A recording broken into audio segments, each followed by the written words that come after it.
welcome to the Newfane Selectboard meeting. It is Monday, September 19th. Thank you all for being here. We have Katie Johnson-Aplin, Ann Golob, myself, Angela Sanborn at the table, and Mike Fitzpatrick by phone.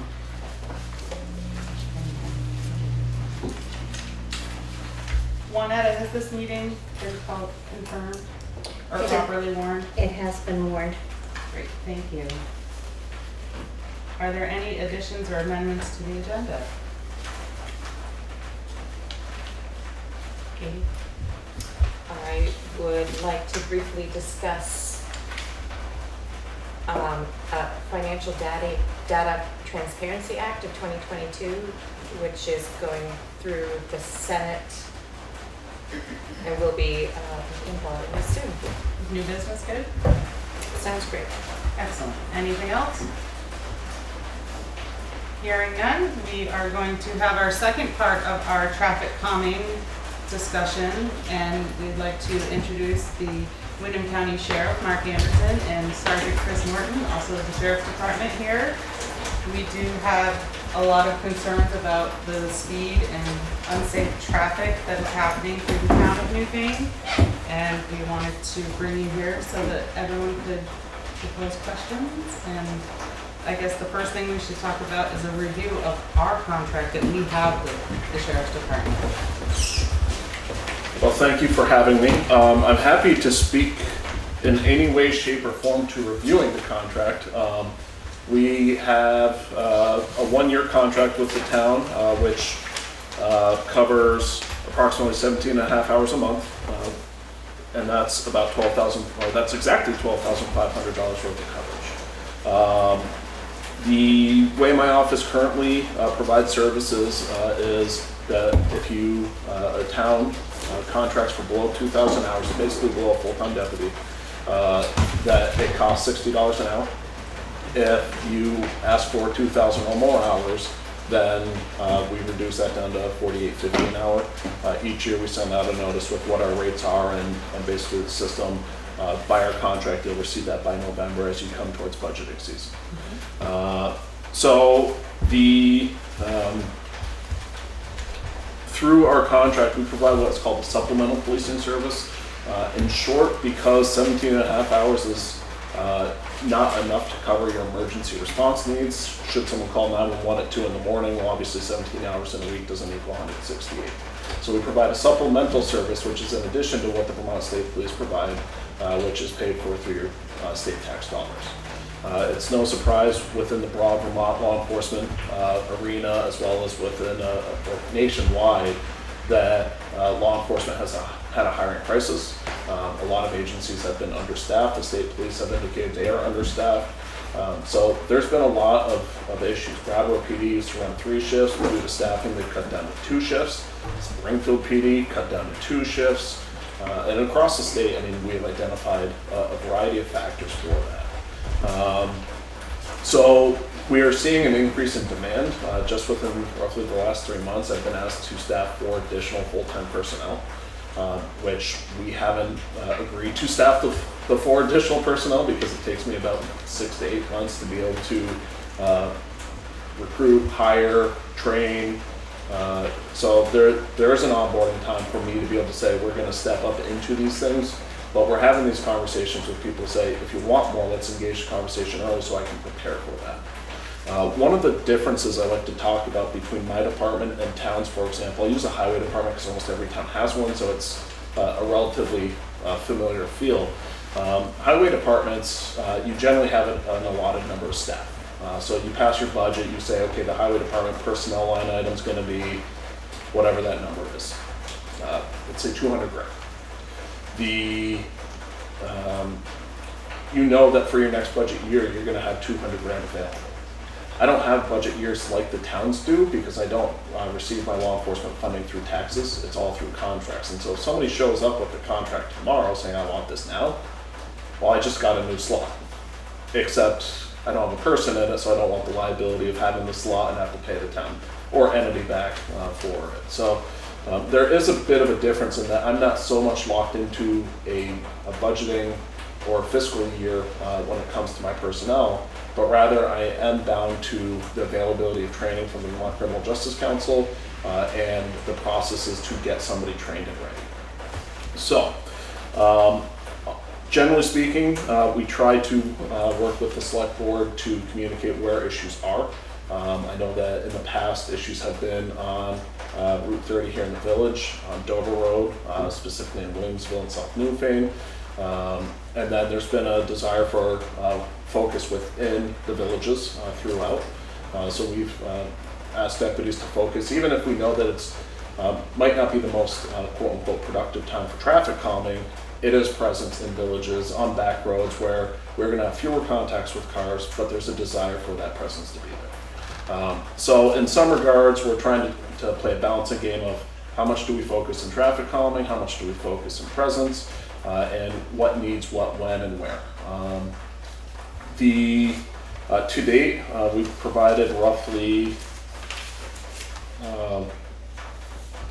88 hours of service, which is about a little bit more than double what we should be providing. But some of this is in light of the traffic calming concerns that have been in the limelight early. So we're trying to come in with a little bit more staffing to help gain a positive impact. Just clarify that 88 hours is Since- as of when? January? No. July 1st till roughly present. I say roughly present because I can only guarantee that the hours are 100% accurate at the end of our pay periods. Right. So within the last 2 weeks, somewhere in there. Okay. The last day I've captured is September 8th. So that's been about 88 hours. It's a little bit less than double the hours that we would normally provide. But again, by our contract, we look to average things out. So if you have a need, we can increase and provide more service as needs reduce at different times of the year. I'm guessing you'll relay what the so station sorry. told you. That's okay.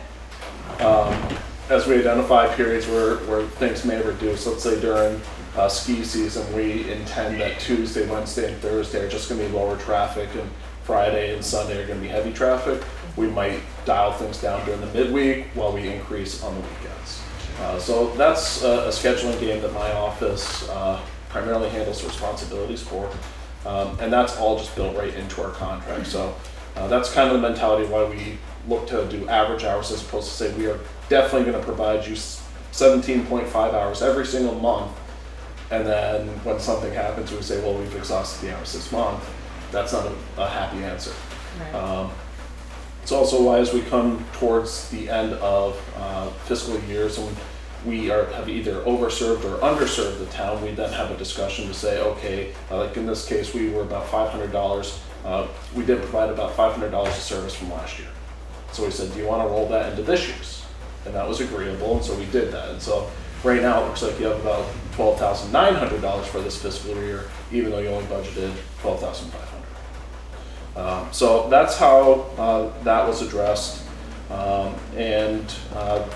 Generally speaking, because I mean there's a financial liability for my department to carry if you give me money but I don't spend it, I have to give it back to you. One of the things we look to do is also say, how do you want us to use that surplus? And so in this case, we use some of that surplus towards trying to address some of the traffic needs. I do have Sergeant Norton here who has hands-on familiarity with the traffic issues, and certainly I want to encourage you to speak to him. But I just briefly ran a report on the traffic tickets that we do already have captured in our system.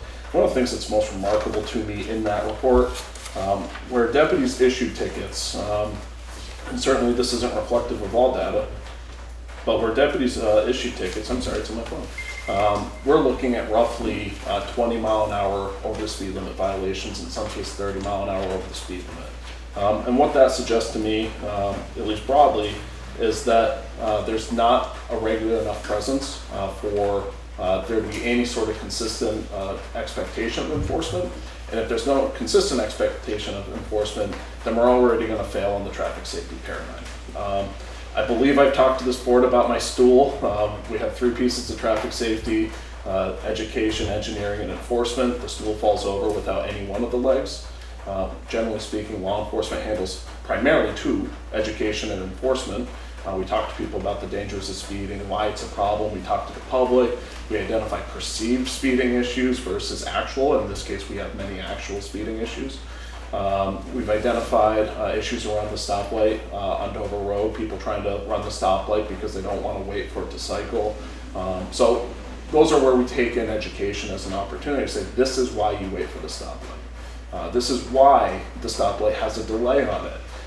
This is what happens as you increase your speed. In fact, as speed increases, the likelihood of a crash increases by 2.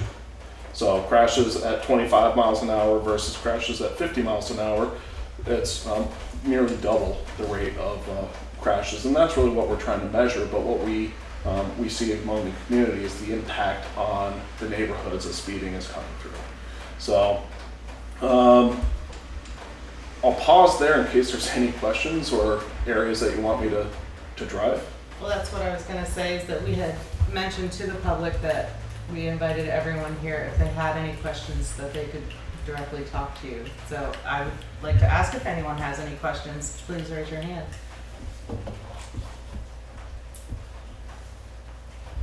Yes, My name is Breeze Verdant. I'm from Williamsville. I don't have a particular question in my mind. It's more of just discussion. And that, like you were just mentioning how increased speed increases likelihood of an accident. The time we've spent looking at this issue, one of the pieces of information we found is that, and that'd be a question for you to verify this, is if a human body gets hit by a car going in 35 miles an hour, the likelihood is that person's going to die, is my understanding. And I'm a person who walks a lot, so when somebody goes flying by me at 35 miles an hour, I mean, the statistics were pretty high, like 80% or something like that. And it just doesn't seem like the public, if you don't walk, you don't understand that. Now that goes to even just walking on the back roads. People flying by us and you just think, that person doesn't walk. But that's the big issue in Williamsville on Dover Road, is that unlike Newfane, we have no place to walk. There's no room for a sidewalk, and there's some actually remnants of a sidewalk. If you had a sidewalk, it wouldn't do us any good anyway, because the cars are still going to be flying through.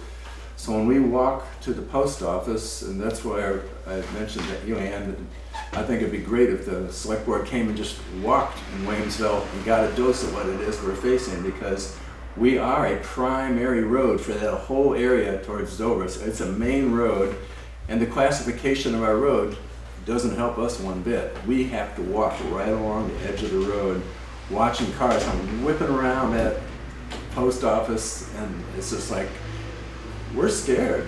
It's scary. It is nerve-wracking, and it's a stressor. 3 houses have been sold recently. I know all 3 parties had issues with traffic. That's why they left, and another person left. And the last thing I heard him say was, "I'm so happy to leave this noise behind me." And my partner Annie talked to someone whose gardens on the other side of the road. The real estate person said to them, if it wasn't for this road going through here, your property would be worth $100,000 more. Okay, that's a side thing, but all I know is I can't walk to the post office without being scared for my life, and quite often getting angry.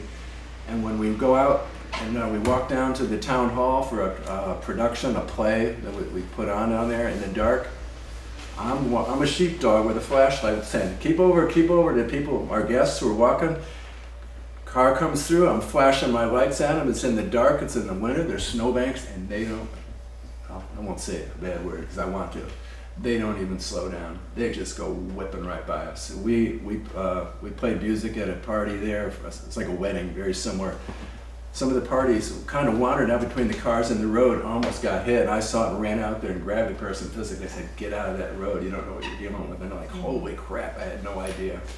People buying houses in Williamsville, I'm gonna wait and see what they have to say, because they think they're buying this a house in a bucolic little village. It ain't, not with that traffic. So, that's my question. I agree with him. No. We have another question. Hi Gail, good to have you. I live right up Bruce Brook Road, and Yeah, I came here from Boston. We got our place in Williamsville 2004, and then we moved over to this side 2011. And this summer, I feel like I'm back in Boston, trying to get out of that road, Bruce Brook Road. The cars come around that corner, like in Williamsville, and because they know that 40-mile-an-hour zone sign is right there, they're already accelerating to 40. So whether you're walking across that bridge to get into town or whether you're trying to get out of the road, it's a blind turn. They don't know that I'm coming out until they're already up to something. And then they get mad at me, and I don't really care. But I was wondering if it would be possible. I mean, there's only so much you can do to talk people into going slower. I was wondering if it would be possible to move the speed limit sign out of the area, maybe past the new wine store, even extending that speed past Dutton's, just because with the Bigfoot coffee and with the wine store and with Dutton's, there are more people around. There are more people stopping. There's more traffic coming and going onto the road, and folks are going 40 right to that bridge, and it's too fast. I think that's probably a conversation we need to have at our next meeting with the person from V-Trans, because it is Route 30 and it's their road, so we can bring that up with them to see what the possibility is to move signs around so we can make our village roads and where there's a lot of businesses a lot slower. I feel like those indication signs that we have now, where it tells people what their speed is helpful, at least to the locals. I know that there are people coming through here who are in a hurry and they don't really care that somebody lives here or that sign says they're going too fast. But I thought those were helpful, and I also thought that those little homemade signs were pretty helpful too. Anyone else have any questions? I would like to talk more about since we have the sheriff here, some of the issues that were brought up a while ago on Front Porch. So someone asked the question, they said that Newfane used to have a constable that issued traffic tickets. I wondered what your thoughts were about that, because that is clearly a more limited role, so I presume the person doesn't need all the training that a sheriff would require, because it's a more specialized training. On the other hand, I'm sure they would be limited just to Newfane that they could control. I'm just going to put all three questions out there for you to respond to. This next one was, someone said that there used to be an empty police car that was used as a deterrent, which I know I've seen in other communities, and you definitely go, ooh, is there someone there? And then the third thing that someone asked was, can the town create a safety corridor where fines are doubled for speeding? So just so we understand really the full range of our options, could you talk about those three questions? Be happy to. Before I speak to those three questions with regards to Route 30 and AOT, I'd be happy to endorse a letter supporting any movements of the signs. I'm not sure that it necessarily helps. V-Trans does what V-Trans does, and I'm sure the board is familiar with trying to make adjustments to Route 30. I would also suggest moving the Route 30 sign on the north end of the village back probably somewhere near the fire department. Somewhere in that straightaway, and not saying at the fire department, but I think an argument that could be used is saying it's an emergency organization that is going to have vehicles entering and exiting, and based on the construction of the roadway, it makes sense to push it back there. It's very dangerous, any one of those driveways up there to come out. Yes. Yeah, I would go as far as the vet clinic, Yeah. people with animals and dogs darting away and stuff like that.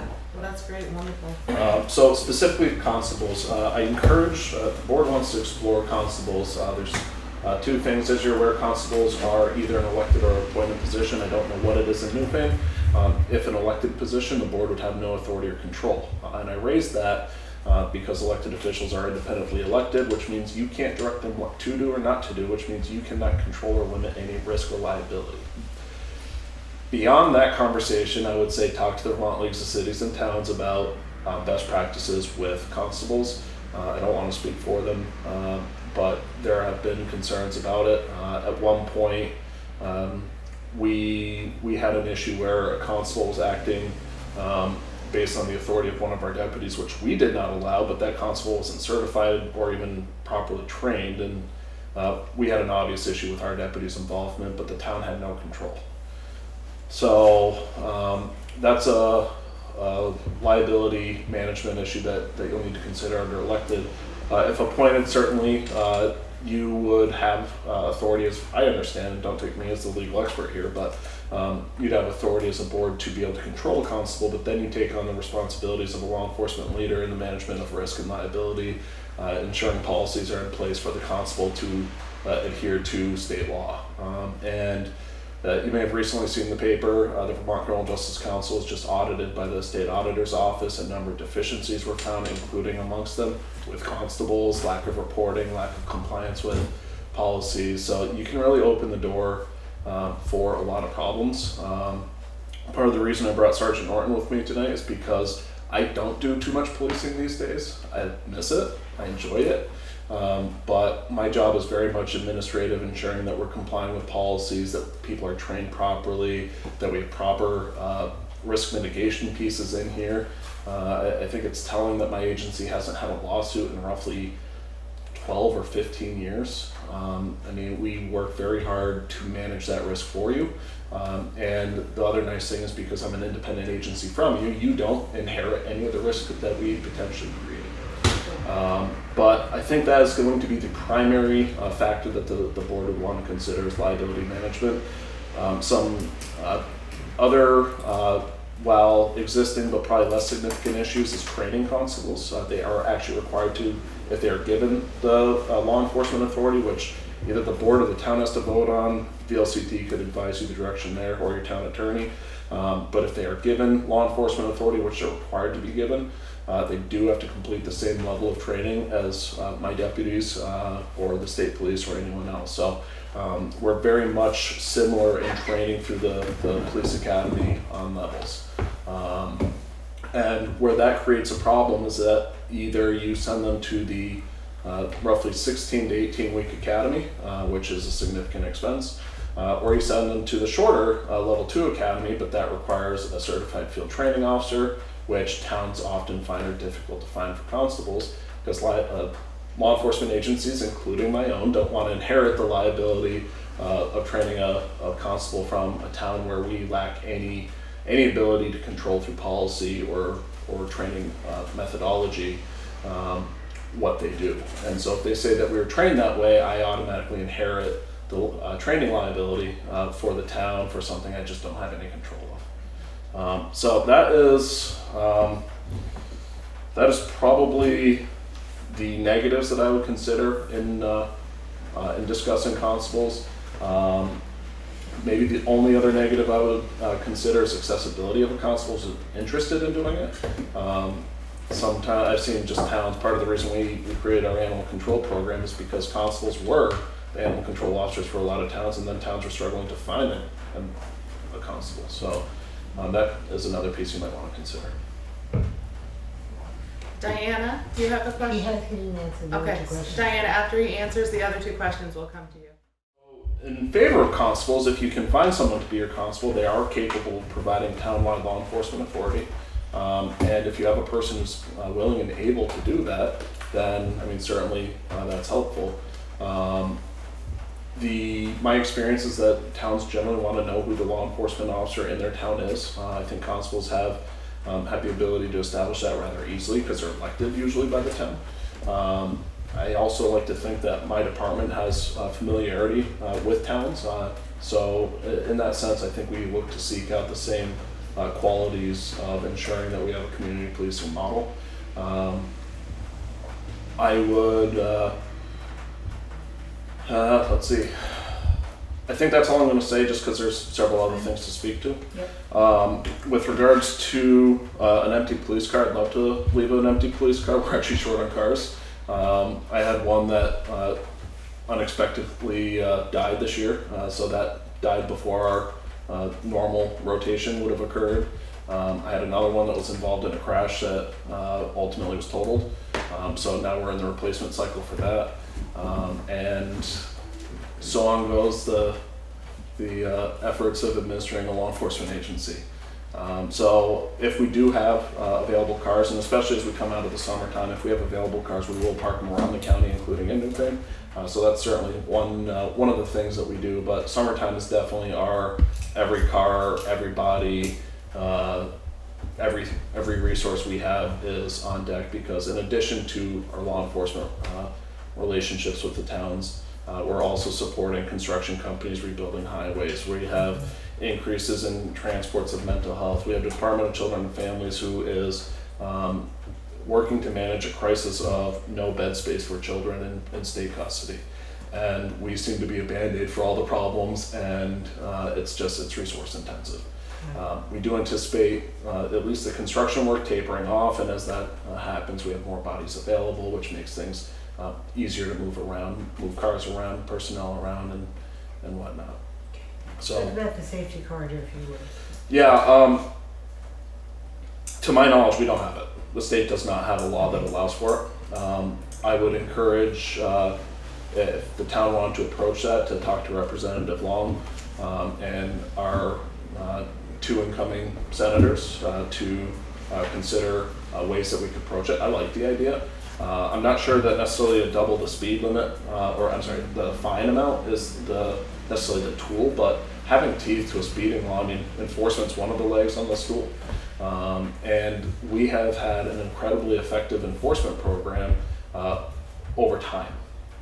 Unfortunately, once you give up an effective enforcement program, it very quickly falls apart, and then you're dealing with speeds of 20 to 30 miles an hour over the speed limit. And it takes us roughly, I'll let Chris correct me here because I may be wrong now, but through Irene we experienced this. It took us roughly 3 months to be able to regain control of a specific, one specific road, i.e. Route 30, in terms of significant speeding. We saw the same thing right after COVID. We saw people, because roads were not well traveled, the few cars that were on the roads were doing 30, 40 miles an hour over the speed limit. And they still are. And they still are. And so, Everybody I encountered going down Route 30 was going 10 under. well, that's I was good. like, what is going on? Must be the rain. But with that, it takes time for enforcement to communicate throughout. As a side note, I'm an instructor for the police academy in radar and LiDAR speed enforcement. So this is right in my wheelhouse of what I teach all the new candidates going through training. And we talked about the difference of a ticket versus a warning. And usually if I issue someone a warning, well, then they go tell 3 friends that they beat the stop in some way, the cop was really nice, whatever the excuse is, but they tell about 3 people. If we write a ticket, the cop was a jerk, whatever. I mean, we could go through a variety of whatever that is said, but at the end of the day, they tell about 10 people. So I have a force multiplier writing a ticket because they're going to go communicate with 10 people that the police are stopping cars. But if there's 5,000 people who drive on Route 30 and I contact, let's say, 30 people in one day, that's like 6,000ths of the population driving on the road. It takes time to build up those contacts and that line of communication. So that's why it takes time, that like 3 months, and that's depending on the resources committed to the enforcement strategy, but it takes time to be able to accomplish that. I just want to ask you 2 other questions. Since you see all the other towns around the county and further, do you have other recommendations on things that are useful approaches for traffic calming? I mean, certainly we've talked about a whole gamut of things here, and we will continue talking about others, but I would be curious about your perspective, beyond enforcement, what else works? Yep. And then the second question I would have for you, and then I swear I don't have any more, is if looking at the issues here in Newfane, what is your recommendation for how many hours, assuming we can afford it, you would think we would need? Sure.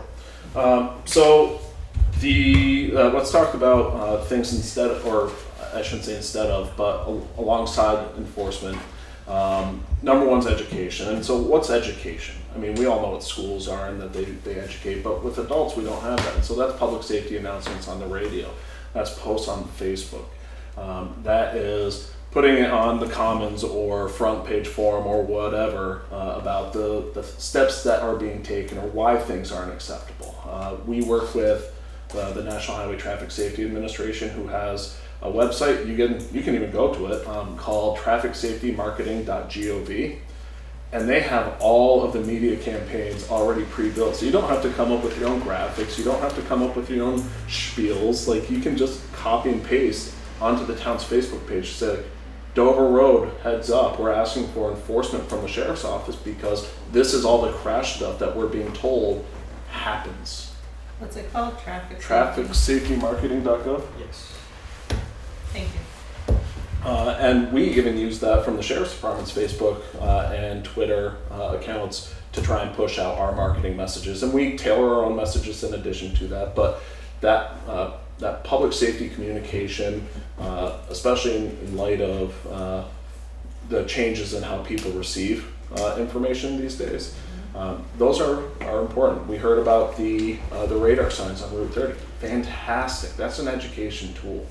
And so what it's communicating is to the people who just were lost in their thoughts, they're on their drive to work, dropped the kids off, they were yelling in the car on the way there, they're just not paying attention, it gets their attention. And that's what we want to see is, hey, we bring a person who's out of compliance into compliance. I don't need to write a ticket to that person who on their own slows the car down. And certainly we do need to write the ticket to the person who says, how fast can I get this thing to go up to? And we see them go from 40 up to 50 up to 60. So, I mean, those are just two examples of education tools, and there are more. Certainly even, hey, town meetings coming up, maybe there's a flyer about efforts of the traffic calming committee and just bullet points. People don't need a wall of text, but we're doing this, we're talking to the sheriff, we're talking to the state police, we posted these things on our Facebook page. Even if it's just a bullet point that says, hey, we care about the speed on Williamsville Road, on Dover Road, on wherever. That's part of the education campaign. And primarily through Chris, we can help tailor an education campaign for Newfane, so we could work collaboratively to do that. But education's a huge piece. Engineering's another one. So some of the things towns are doing around Newfane. Speed bumps. They're expensive. They need to be engineered to the road. I think your road commissioner spoke to them. Where have you seen them? I'm sorry? Where have you seen speed bumps? Brattleboro used them. They've taken them all out. They've taken them all out. So let me skip where have I seen them to say everyone who's got them got rid of them. Yes. They're expensive, they're noisy for the people who have had issues with speed because they say, hey, the cars are going too fast, they're creating a lot of road noise, which is part of the issue on Dover Road. Now they're hearing thunk, thunk, thunk, followed by vroom. So it does slow the cars down, but it creates a different set of noise, which is equally problematic. And what's interesting, I mean, I've long advocated stop signs. I mean, you think about it, a stop sign is a tool to manage intersections, but the reality is it's stopping a car. Now, I'm not saying stick a stop sign every 10 feet. That's problematic in its own right. But you can be somewhat creative about where stop signs are. I would not recommend an additional stop sign on the Dover Road section from the bridge up to the covered bridge. There's just nothing logical there. Unless maybe at the intersection of like the post office and the dirt road, maybe there, but I think that there should be a conversation with an engineer before that was contemplated. But stop signs are very effective. You just want to make sure that you use them intelligently. So to Brattleboro's point, they originally had the stop sign at the corner of where the Creamery Bridge, the new bridge that's next to the Creamery Bridge, they had the stop sign there, and then people would race right by the park. Well, now the stop sign's at the park. Mm-hmm. And that's been much more effective at slowing cars down on Maple Street. And so as we have conversations with town and we talk about engineering, stop signs are one of the things that we do recommend. road commissioners should be familiar with it. It's called the Manual on Uniform Traffic Control Devices, or the MUCD. I'll say it again, the Manual for Uniform Traffic Control Devices. That's put out by the U.S. Department of Transportation. That's what tells him how big a stop sign needs to be, or speed limit sign, where to order, what's appropriate. It also says why we don't have a whole bunch of extra signs like caution children at play. But that manual tells us how to properly locate signs, what the requirements, what the suggestions, what are the tools. And so we can certainly work with the highway department if there's a consideration and how to change patterns on how to recommend what is the most sensible. Can I ask a question about that? We have, I'll answer all of your questions. Thank you. I'm gonna ask Diana for her question, then we'll go right to you again, Gail. Diana, I think you have to unmute her.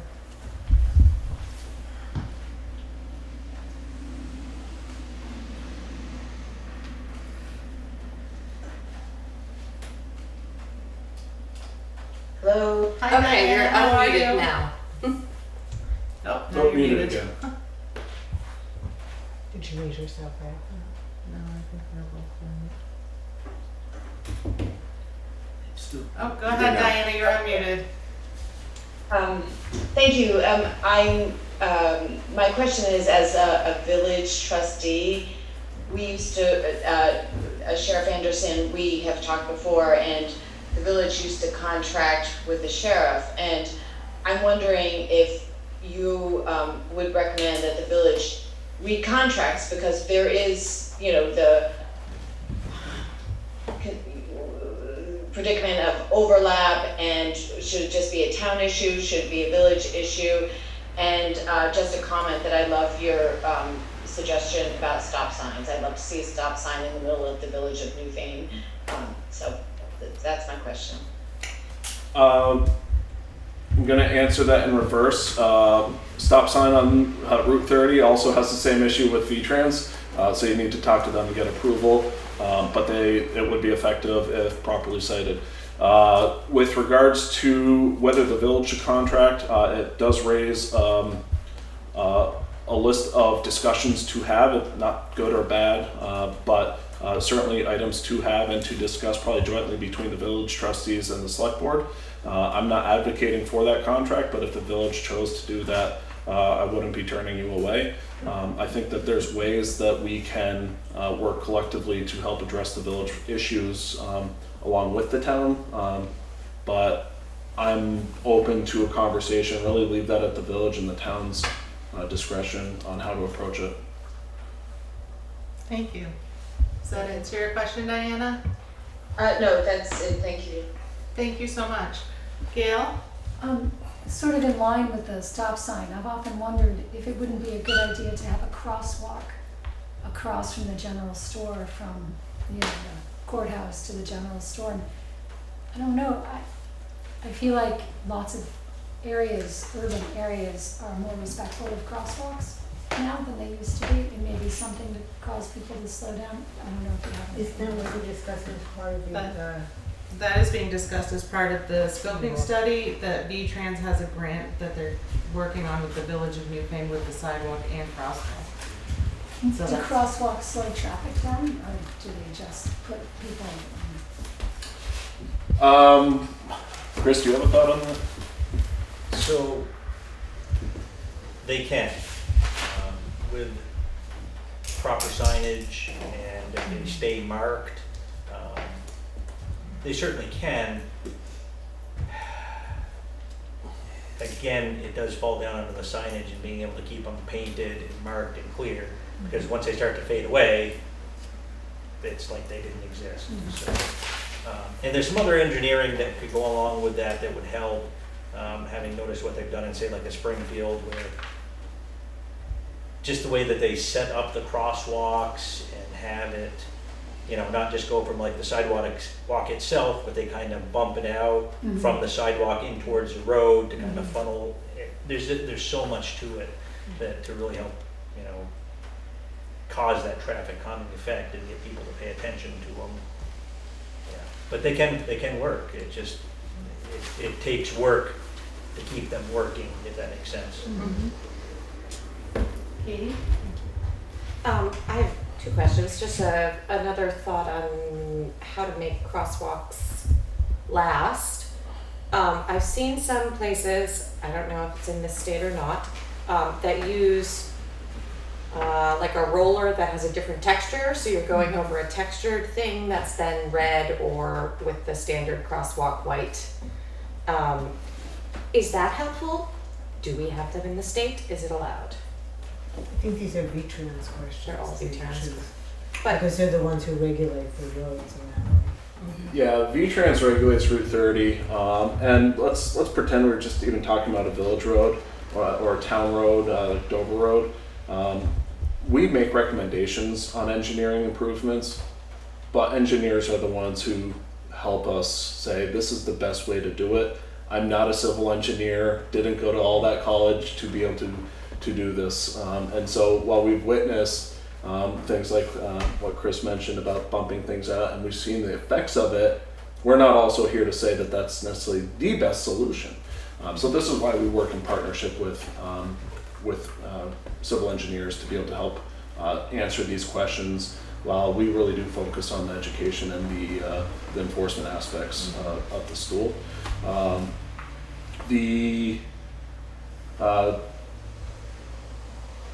I'll just hold my comments there. Okay. My second question is, I live at the far end of town on Dover Road, and there are 7 speed limit changes within that from Route 30 to the Dover line. Does that have any effect of why people are slaloming through the villages versus calming down again? I don't know of any research itself that suggests the multiple changes in speed limits are going to necessarily make behavior worse. However, I would encourage a consistency to it.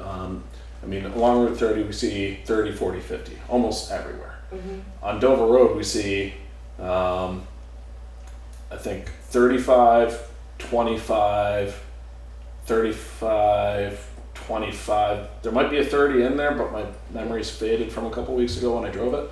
Up to 45, and Right, and then back to 35 again before heading into so Dover. there might be some ability. I mean, we can do traffic studies. We have the black boxes that have already been out. We can do traffic studies for the town to maybe suggest going to a more uniform speed limit. I'm not going to say that that's necessarily going to have a meaningful impact, but it might be a more logical impact. I also don't want to advocate that where there's currently 25-mile-an-hour zones, we want to increase the speed limit, because that might not be well received either. But what we can do is provide you with data that helps inform if it makes sense for you to change speed limits. What I do know is that I'd love to use West Townsend as an example. Everybody knows West Townsend.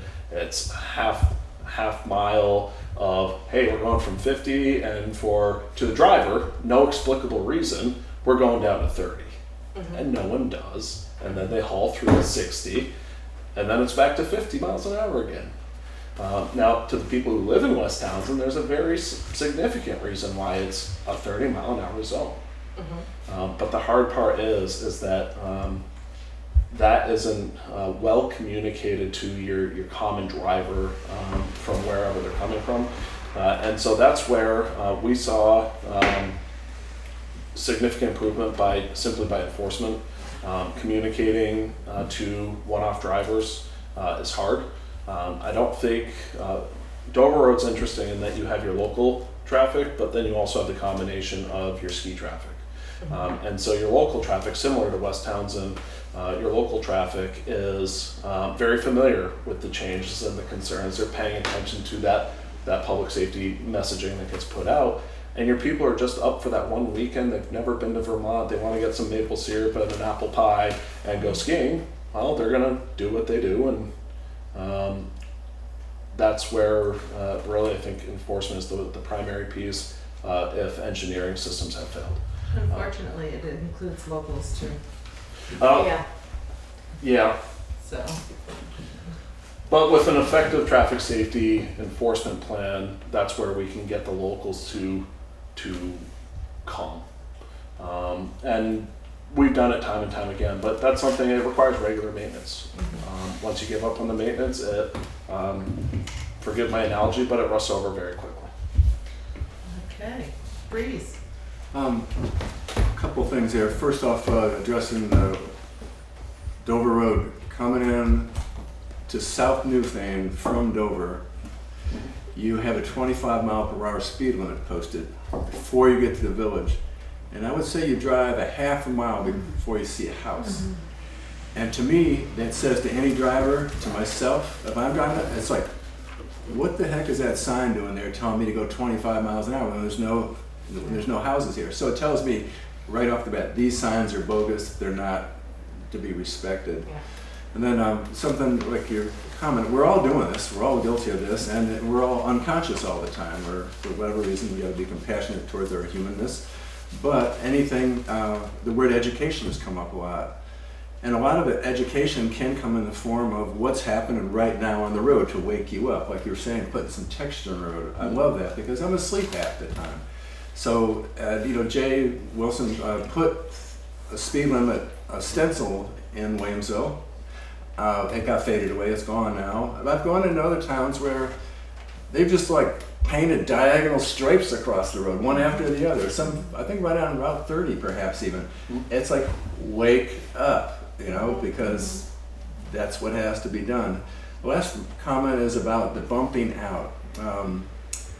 I wrote a letter to Ann because I've been communicating with her very kindly, and I've said, if something can't be done here, I don't mean it as an ill-menaced threat, but I feel like going to the state of Vermont law school and trying to find a lawyer who could sue the state of Vermont because it's criminal what's going on where we live. This is not right and has to be dealt with where the rubber meets the road. So you can't, maybe you can mount cameras on and check it from cameras like they do in cities. Everybody feel like Big Brother's watching. I like the bump out thing, that if you bumped out in a couple of places, there were people hauling through with their trucks and their trailers, what they are all the time. The speed bumps are too noisy. That's got to be like a wake up and pay attention. There's another vehicle coming not that far away from you, and you've got to slow down to get through it. But how do you reach the state engineers? Because I would think that the state of Vermont has this problem going on everywhere. New York State's got the same problem. Everybody's got the same problem. To institute some kind of standard where you now protect all these citizens who have been moved to this beautiful state and are not being protected because we don't want to insult the money, the theme park for rich strangers that Vermont kind of is. We don't want to take that away from them, but that can be a kind way. So how do you reach the state engineers and the administration to do that? I think that a lot of these issues that are being raised need to be raised with V-Trans. I think we can have a very active conversation with them about what our concerns are. They are certainly, I believe, constrained by the rules that they follow, but I see no reason why we can't elevate some of these issues to the state level, either through our legislators or going to the state offices and making it clear that population has increased. There is more traffic, there are more visitors, there are more people using Airbnbs, and so some of these laws need to friggin' change. So I'm sick of hearing, if this is still the case, that you can't have stop signs unless you have sidewalks. That is just not gonna fly at this point in time We with need the some kind of grandfathering. traffic that we are talking about. And I think that we just have to keep elevating these issues. They're not issues for the sheriff's office, but any support and assistance you can give us is much appreciated. But I look forward to that conversation with V-Trans. And when is that? We haven't scheduled it yet. I think that is in October, the first meeting in October. Oh, it is? We'll make that really apparent. Yeah. Not that one. Can I say something? Yeah, Mike? yes, Chris Norton has something to say, and then you can go ahead.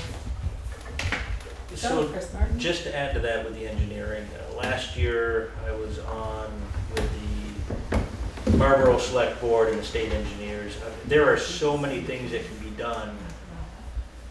What you have to remember though, a lot of them cost a lot of money, which is why it runs into issues with the towns.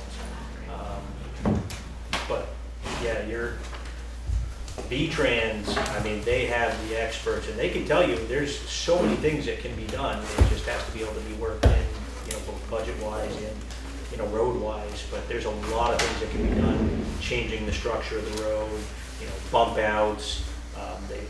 Like last year, I remember they talked about this thing where now they take and kind of make what used to be 2-lane roads, 1-lane roads, where it forces people to slow down when they go by each other because you don't have such a big area. So there's so much there to do, but you really have to work with V-Trans to get those things going. I think we'll try to invite V-Trans to our October 17th meeting, so we can have those questions and comments then. Mike Fitzpatrick has something to say. We do have to unfortunately wrap this up, so any quick comments would be great. Mike? What I was thinking, I think Jay checks the data on that, our flashing light thing with the speed. And I'd like to even hear what he had on it, because I know, like you said, a lot of the speeds aren't that high. But I really do believe in speed, the flashing lights to show the speed limit helps a lot. Cause I know when I come down out of Dover, when you see the one by Adams Hill, you know, you see a flash and if you're going a little bit over the speed limit, you slow it down. And actually the other night I come down doing an extra 2 miles under the speed limit. But anyway, I'd like to hear what Jenny had for that, because I heard the sheriff saying, you know, they could do studies on it. But I know Jay checked this thing, and I'd like to hear what it was. Maybe we need more than signs. As that's a simple solution, you know, where people see them things flashing and they slow down. I would just like to say, Mike, it's Ann, that I think that the signs are really great, and Jay has told me about the any number of reports that he can generate off of those signs. So one of the topics that we want to discuss is what kind of regular reporting we want to get out of those signs, so all of us can have the information, as well as other kinds of feedback that we can build, like having an email where residents can let us know what issues they're seeing, so that we can be reacting more quickly to issues. Yeah. Jay, I see you're off mute. Did you want to say something? No, I think Ann, it was just a matter of tell me what you want to see for reports and we can do them for each sign. And then you can review them at one of your meetings or whatever you'd like to see. Great. Thanks.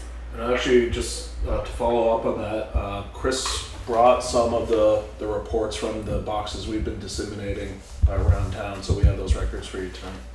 Great. Thank you so much. I think you've already received them by email, but it goes into, we might not have, I don't know, I think I might have at this that. point. Yeah, Let's assume they you did send it to you.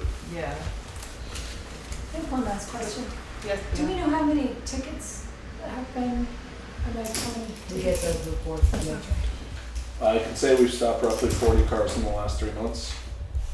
That's off the top of my head, and I think almost all of them were for speed, with maybe 2 or 3 traffic control violations, like stop signs or traffic lights. That's my memory now. Thank you. Did you say 40? Roughly 40. Do you know how many of them tickets are actually people passing through or people that live in town?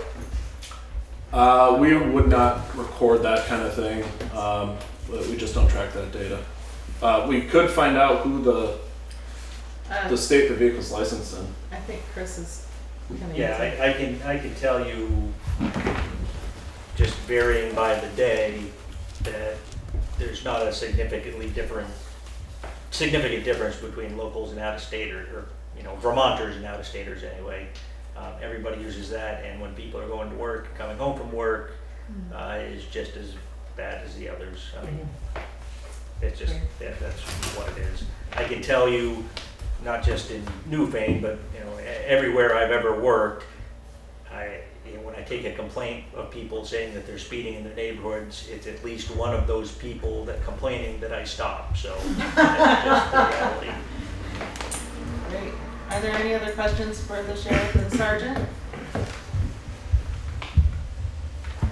Do you have, Ann already asked if there are any recommendations. But you didn't actually answer that question. Do you have a recommendation of what you think Newfane should do in order for you to be able to really appropriately manage our problems? So I'm going to tee this up with, let's have a future conversation. The short term or short answer is that what we currently do, the contracting model, it solves some needs. It doesn't work well. It just doesn't. And this isn't just a Newfane issue. This is all the towns I contract with. What I'm advocating for, and this is why it's a much bigger, broader conversation, is how do I provide 24-hour policing to everyone who doesn't have a police department? And how do I do it in a way that doesn't cause your tax rates to increase significantly? I have a model, and it makes sense. It requires people to be on board, but that said, it makes sense. So I'd love, just met with Town of Vernon, who's also saying, or having similar concerns, like how do we increase policing? How do we increase capacity? There's a cost, but I think that we have a model that would work, and I'm pretty much at the point of saying, let's sit down and actually, collectively with the towns, let's put our heads together to say, is this a model that works, that doesn't cost Newfane $250,000 to be able to fund? So when can we do that? Yes, I need to send out the email, or the letter, or both. that would be great. Terrific. We And will then we welcome will- that discussion. I fear that it's gonna have to be during budget season. And I'm not proposing it to be part of your budget for next year. I'm thinking this is like the 2 to 3 year plan of like, okay, let's formulate the stakeholders, let's identify what the actual cost will be, the actual needs, who's in, and then from there, probably not for next year, but the following fiscal year, then we could say, let's actually commit this to paper. We look forward to seeing that information and having you back for that conversation. Kind of like what we did with Yes, animals. Chris? And just to add to that, from my perspective, there's no easy answer. There's no real easy answer to that question. It just depends. I mean, towns with full police departments, still have issues. Everybody has issues, but you're just not going to know until you get a grip on it what you're going to need to maintain that. And it's been pretty rough since COVID statewide. I mean, it's people either just don't care about anything anymore, or they're just not paying attention anymore. But It's been rough. it has been rough, as Mark did mention with the high speeds that we've had. I mean, it hasn't stopped from COVID. It may have slowed a little bit, but it hasn't stopped. I mean, we're still seeing a lot. So you guys aren't the only ones fighting this, and it's tough. You have to have, as Mark mentioned, you have to have consistent enforcement to go along with the other two. What that is, it's hard for us to say. It's really community decision. What's it going to take to get it in check? It's really hard to say.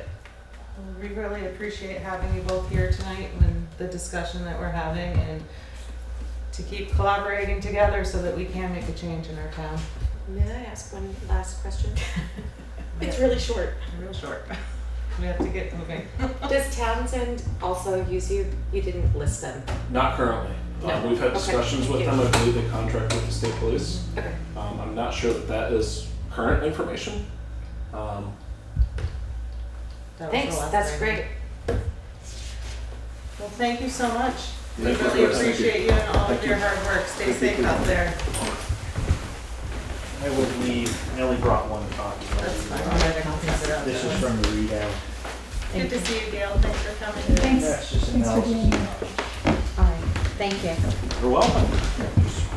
Thank you, Bruce, for being Thanks, here. And please do come again. Yes, please reach out to us, send one at any questions, cares, or concerns you have regarding this topic, and we'll make sure that we bring them up for discussion.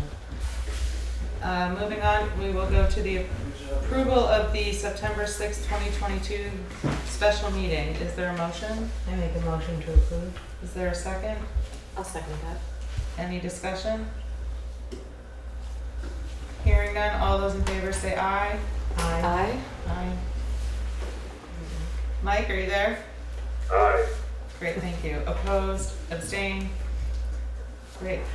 Hi Jay, good evening. Sorry that took so long, but it was an important discussion we needed to have, so thanks for hanging around. We're ready for your report.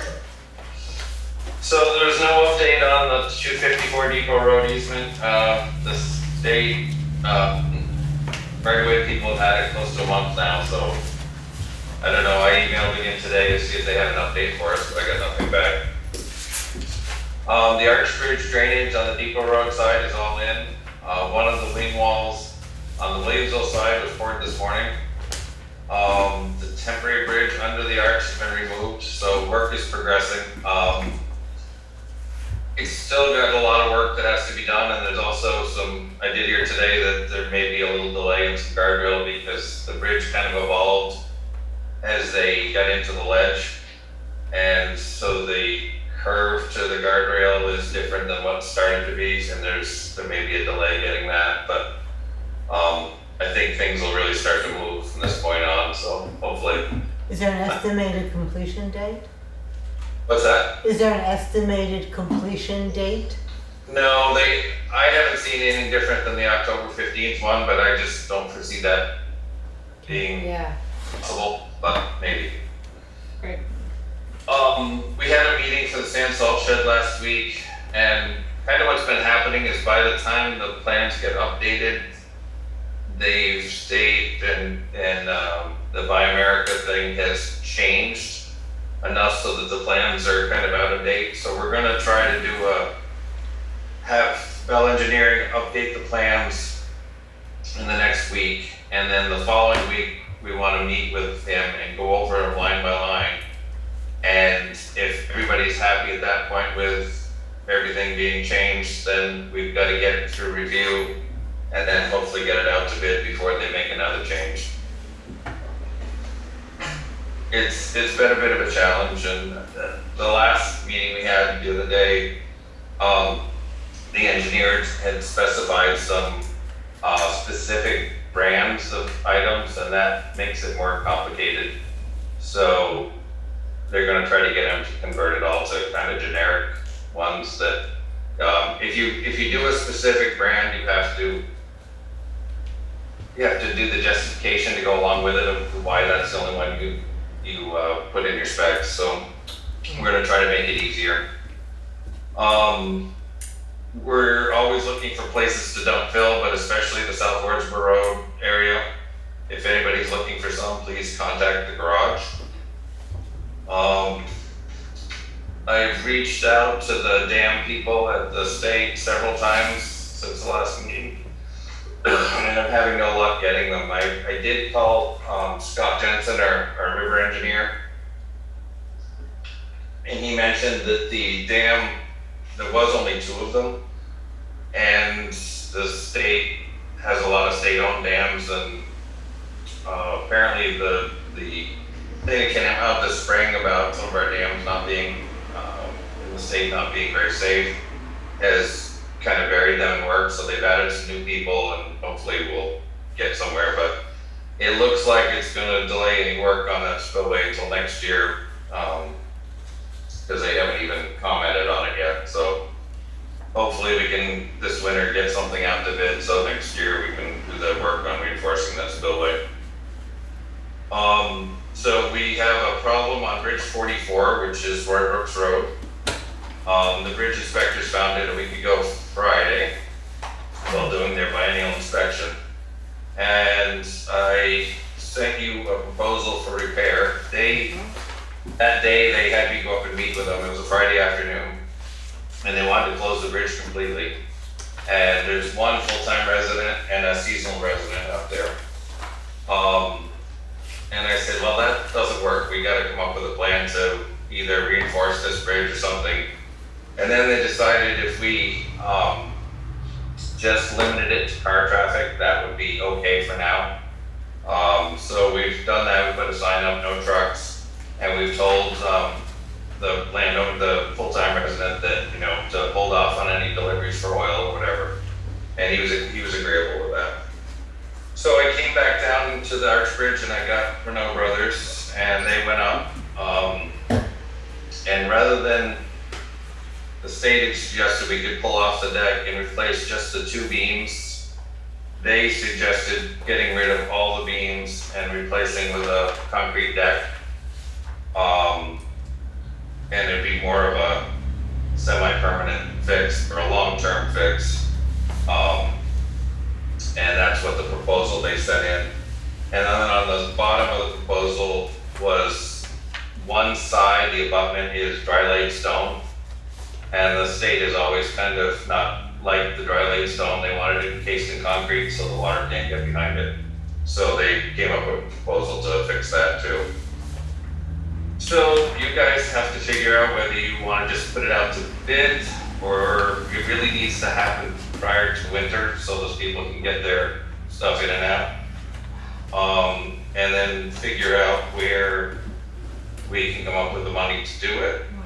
Yeah. They are willing to not get paid for all of it 1 year. We could budget for it next year also. They're acceptable. They offered that as a possible solution too.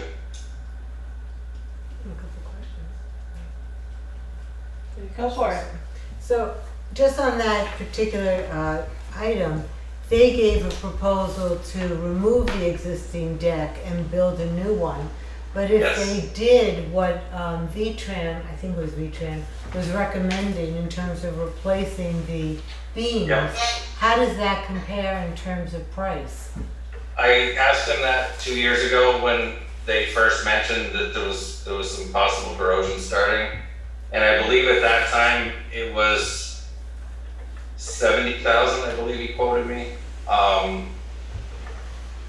And the trouble right now, at least from what they're talking about in the bridge they were working on over in Saxon River, is getting the steel. Is if you need specific, like those would have to match the other beams there. It's not something somebody has laying around. The ordering of steel is huge delays to get right now. So, and the other thing is the concrete deck, because it doesn't get salted out there, so the lifespan would be significantly longer than the steel beams, because we'll still have 2 old beams left there if we do the stainless idea. Right. So my other question is, you're so brilliant at finding grants. Is there any grant monies for something like this? I think time-wise, I stopped to see Mark Pickering the other day, and I tried to call him again today. They're off on some of their other jobs, so I haven't got an answer as to whether they have any money available or not. He didn't offer anything, but I can double check with him. But most of the other grants would be for something you might be able to do next year or something, whereas this has more urgency to it than that. Right. Go ahead, Katie. So basically, we have until the snow flies, whenever that is. Yep. And is Renault available now to do the work? They said they would fit it in for us. But according to our purchasing policy, we have to put it out to bid because of the price. Yeah. That's one of the reasons I didn't mention the price. Is if you do put it out to bid, it wouldn't be fair. Exactly. Their price is already exposed, yes. Is that something we can get done very promptly so we can open it up at our next meeting in 2 weeks? Is that enough time, or is that taking too much time? Or should we have a special meeting in the meantime? How long does that process take generally? To put it in the paper, it takes me 3 days. So if I started tomorrow, the bid warning or invitation to bid wouldn't appear until Friday at the earliest, possibly Saturday. Then you'd want to give them, what, a week or 10 days? I think you could get away with probably a week. And then if we send them out directly to people that we know, that would cut it down as well. Right. What if Jake calls up people that we know and try to get it all in so like you've got a showing next week or by the end of this week? And then we look it all over, and then the following week or our next meeting have the bid. And then get it out as soon as possible in the first week of October. I mean, Jay knows who it is. We use, the Daniel, the Renard, the So are you, Cold River, so are you saying we wouldn't need to put it in the paper? We would just offer it to contractors we've used? Isn't that part of our policy to put it in the paper? So, Well, you could still put it in the paper, but why not have it call these people and tell them, Sure. what- you say how many days you gotta have it in the paper for? I only have to have it in the paper for one day. Let's get it done then. If you can put it into the paper and we have a pre-bid meeting next Monday. Does that And work? then, give them a week to put the bid in. Does that work for you, Jay? Yeah, if we can pull that off, that'd be great. I think that seems reasonable and goes along with our policy, so, great. All right, so the bridge inspectors, tentatively, depending on weather, is gonna be, down tomorrow to inspect Bridge 41, which is what we call Pat Gray Bridge. And that's already in terrible condition, so he said that could be another interesting one. However, that one could really be closed, because people have another access they could use, so, we did get that one bumped up on, Wyndham Regional's list of bridges, that need to be addressed. So that's one, and that's a long enough bridge that I think we would have to wait till the state's willing to significantly help with that one. So we'll see what they come up with tomorrow, but that bridge has been, 8 years probably in pretty bad shape, but. Is that the first bridge? Which Oh, bridge is that? pardon? Sorry, for those of us who don't know bridge numbers. It's the first bridge on the left that goes up on Parish Hill. Great, thank you. So, The one that goes up the steep hill and comes to the four-way. Parish Hill. Yeah, Oh, okay. and then Beetlestone comes up the is the next one. it's a very narrow bridge that is in bad state of repair, but it's kind of been, I think the state didn't prioritize it because there wasn't another way around it. Right. But, talking with Chris Campy, they did move it up for us, so it's at least up there. And you'll keep us up to date? Yep. Great. I have If you one need- last question for you, Jay. Okay. Is there any way to get grants approved afterwards to get money back as reimbursement? Not that I'm aware of. Okay. Most of the grants have kind of specific ways you have to go about procuring the stuff, so, at least none of the normal ones I've seen. There may be other grants, but not that I've seen. Okay, thank you. Ann? I have two questions. Any update on the gravel pit?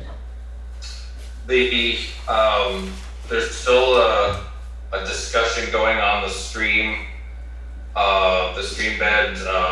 Bill Jewell wants the cheaper sided avian boxes, and the engineer that we had look at it, Everett Hammond, would like to see a little more gradual slope done with stone, which I think the stone one would be considerably cheaper, but I don't know. The biggest problem is it's only going to run, I don't know, 3 or 4 months a year tops, 3 months. And so we're trying to come up with something that'll keep Act 250 happy, but not spend a fortune putting in this dry stream bed that's just going to sit there a lot of the year. Right. Okay. And overall, how do you feel like we're doing on being on target for completing that in a year? It seems like everything takes forever. Yeah. We're working our way down the checklist. We've got archaeological, we've got the sound one. The sound engineer wants to have a meeting because of a couple of areas outside the pit.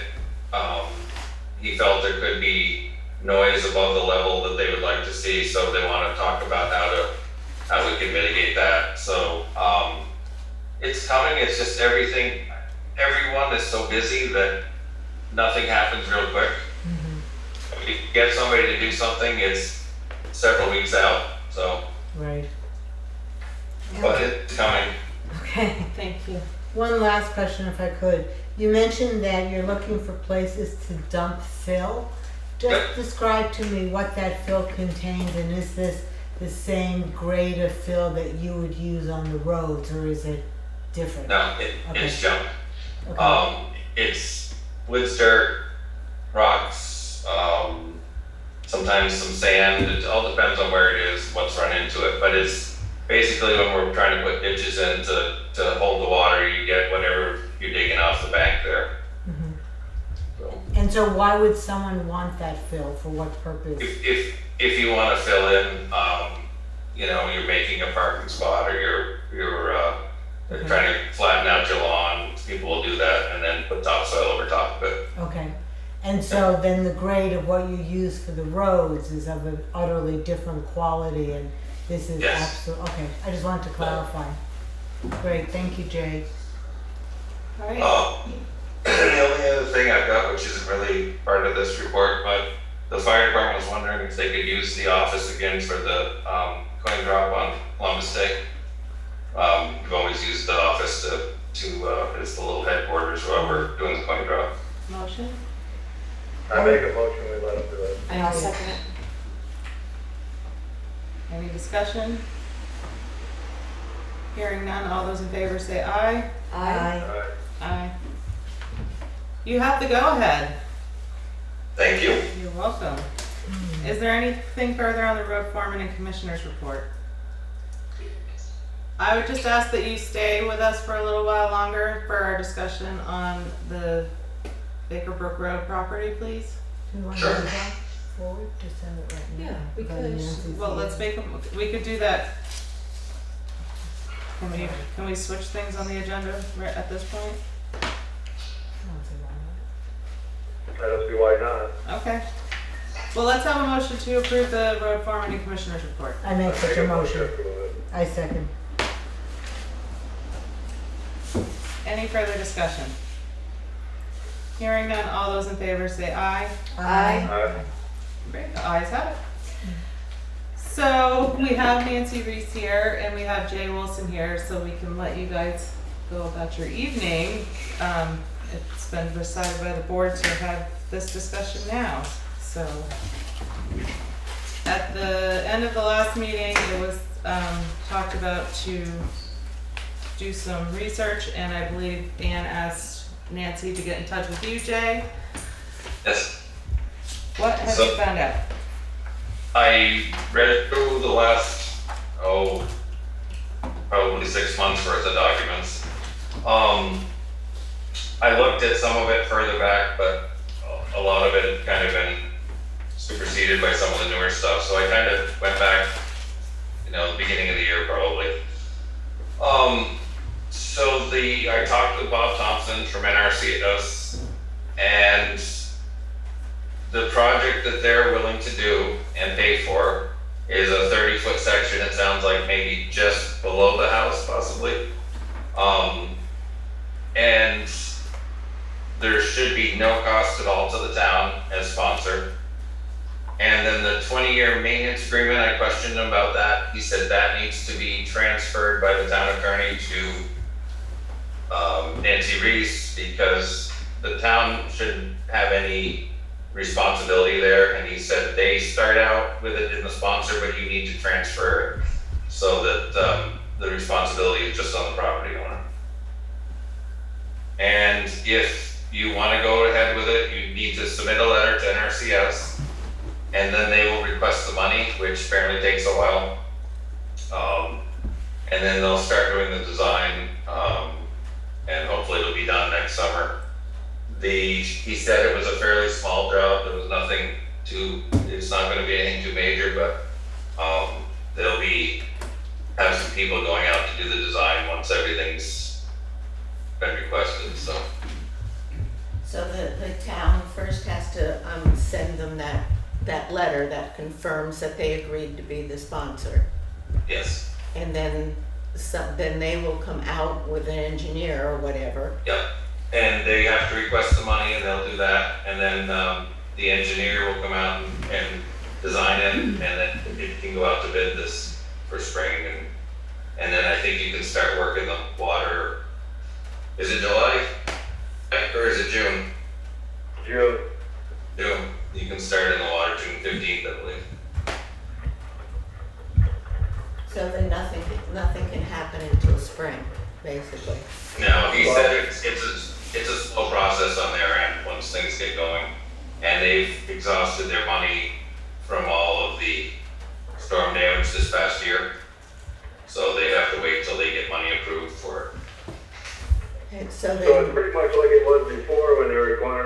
all the riverbanks and buy houses and all that thing, right? Where the town is the sponsor, the town pays it up, and the town gets reimbursed, right?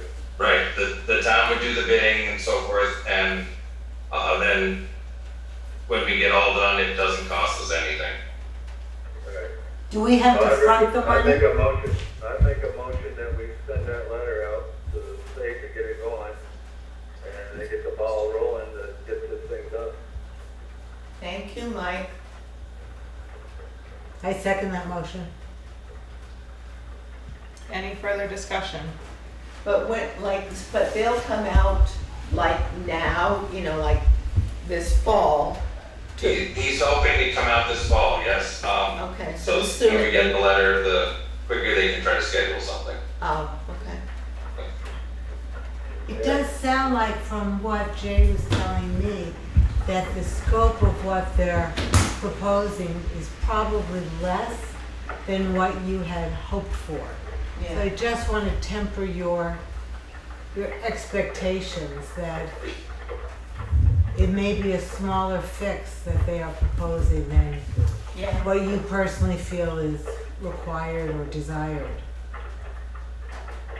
Well, I'm just wondering when they come out and see, and see the situation, I'm very curious as to what they will say then. Okay. Because it's hard to say when you haven't looked at, what you have to deal with. So once they get out there and they're actually on site and they see what it entails, we'll see what I they think once say. you get the ball in motion and they come out and look it over, if they see a problem up above, they'll probably take care of it at the same time.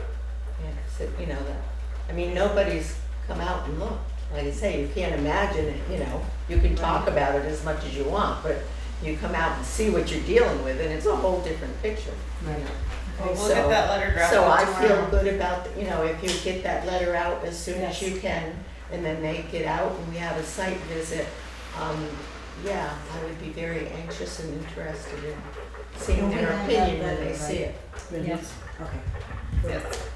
Yes, we'll get that going. Can I answer your question now? Your question Oh, was, do we pay the money and then get reimbursed, or does the NC, whatever it was, do they pay it out? Do you know, Jay? I don't know if he clarified that. I believe we do the bidding, and I don't recall if we have to pay it and get reimbursed, or if they actually will pay it once it's completed. Okay. They did mention they would be out to inspect it once completed to make sure it met their requirements. Okay. I think how it works is just like it did with the FEMA and everything. It's just like, once the town's the sponsor of it, it goes out to bid, it gets approved for that to bid and awarded.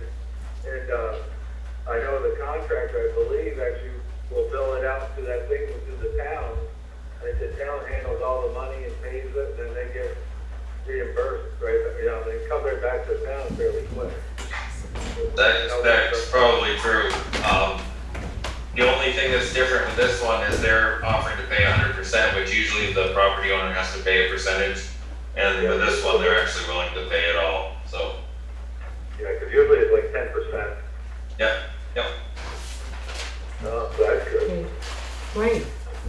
Angela just needs to step out. Are there more comments before we close this out? Did you have something that you no. Okay. I hope this goes smoothly now that we are back on track. Yeah, me too. So that's good, thank you, Jay. Did we I vote? appreciate it. Yes, you And I know Peter our son Peter had talked to you one time about a place where you could dump, fill. first and second, we haven't taken. In the field, yes. So maybe you, Okay. well, I'll tell him to give you a call, Okay. all right?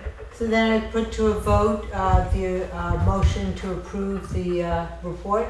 No, the letter to the NRCS. Oh, the letter to the NRCS? Right. Okay. A motion to approve sending a letter to the NRCS. Do I have this? I'll make the motion. Who seconds it? Well, Mike made the motion, you second it, we just need to take a vote now. All right. We need to take a vote. Getting this all together. Angela, where the heck are you? Okay. Who says yes? Yay. Mike? I do. Okay, Yeah. and so do I, so we have a majority approved. Alright, ready to go out ASAP. Thank Yeah. Thank you very much, I appreciate yes. it. Thanks, Jay, for Yes. looking into that stuff. Sorry. You approved I the just- motion. Yes, I just stepped away, I'm sorry. Okay, Thank you. All We'll right, be in touch. thank you. You're welcome. Have a good night. You too. All right, now we'll move on to the administrative assistance report. Jay, I think, I think we can let you go. Thanks. You need to go. Have a good night. Thank you for all you do. Jay, Yeah. I'll just need the paperwork tomorrow that what you want us to put on the bid for that, Oh, yes, okay. the specs, okay? Yep. Thank you. Great, thank Thanks. you. All right, Juanetta, it's time for the administrative assistance report. Okay. I've spoken with Deb Luskin today and provided her with the necessary information she requested for tomorrow's special town meeting. I'm not aware of who will be presenting the Cannabis PowerPoint that Katie created for the information purposes. I know that Anne had presented the information for the gravel pit and was very successful. Do you have any insight on this so that we are prepared? And then on Tuesday afternoon, Sullivan and Powers completed the town audit for fiscal year 2022. A copy of their report will be in the 2022 town report. And because we're starting the budget season, we're not starting the budget season until November 7th. This will be an impact on the number of appointments for appropriations that need to be scheduled at our regular meetings. There were 28 appointments last year, and the dates below are the Mondays that we start and complete the budget process to get the town report to the printers as soon as possible. And they need to be mailed to the residents by February 15th. On the budget meetings, we've got scheduled the 14th of November, the 28th of November, December 12th, and December 26th. Didn't we have like 8 meetings last year? Yeah. We had 6, We will yes. address after she's done the report. And then a follow-up for the Green Mountain cleaning. They toured the office on Thursday, had scheduled to start on Tuesday. The next morning, on Friday morning, before I got in, I had an email saying that she had overbooked and was no longer available to clean for us. Asking if you have any recommendations. All right. Let's have a discussion. On number 1, tomorrow is our special town meeting at 6 o'clock at the Newbrook Fire Department regarding the tax issue and whether it's the town would like to use the surplus to cover that. And also Windart, which was left off the ballot last year. The cannabis issue is by Australian ballot, the Australian ballot will occur on October 13th here at the town office on regular voting hours, but you will also be able to vote early for that.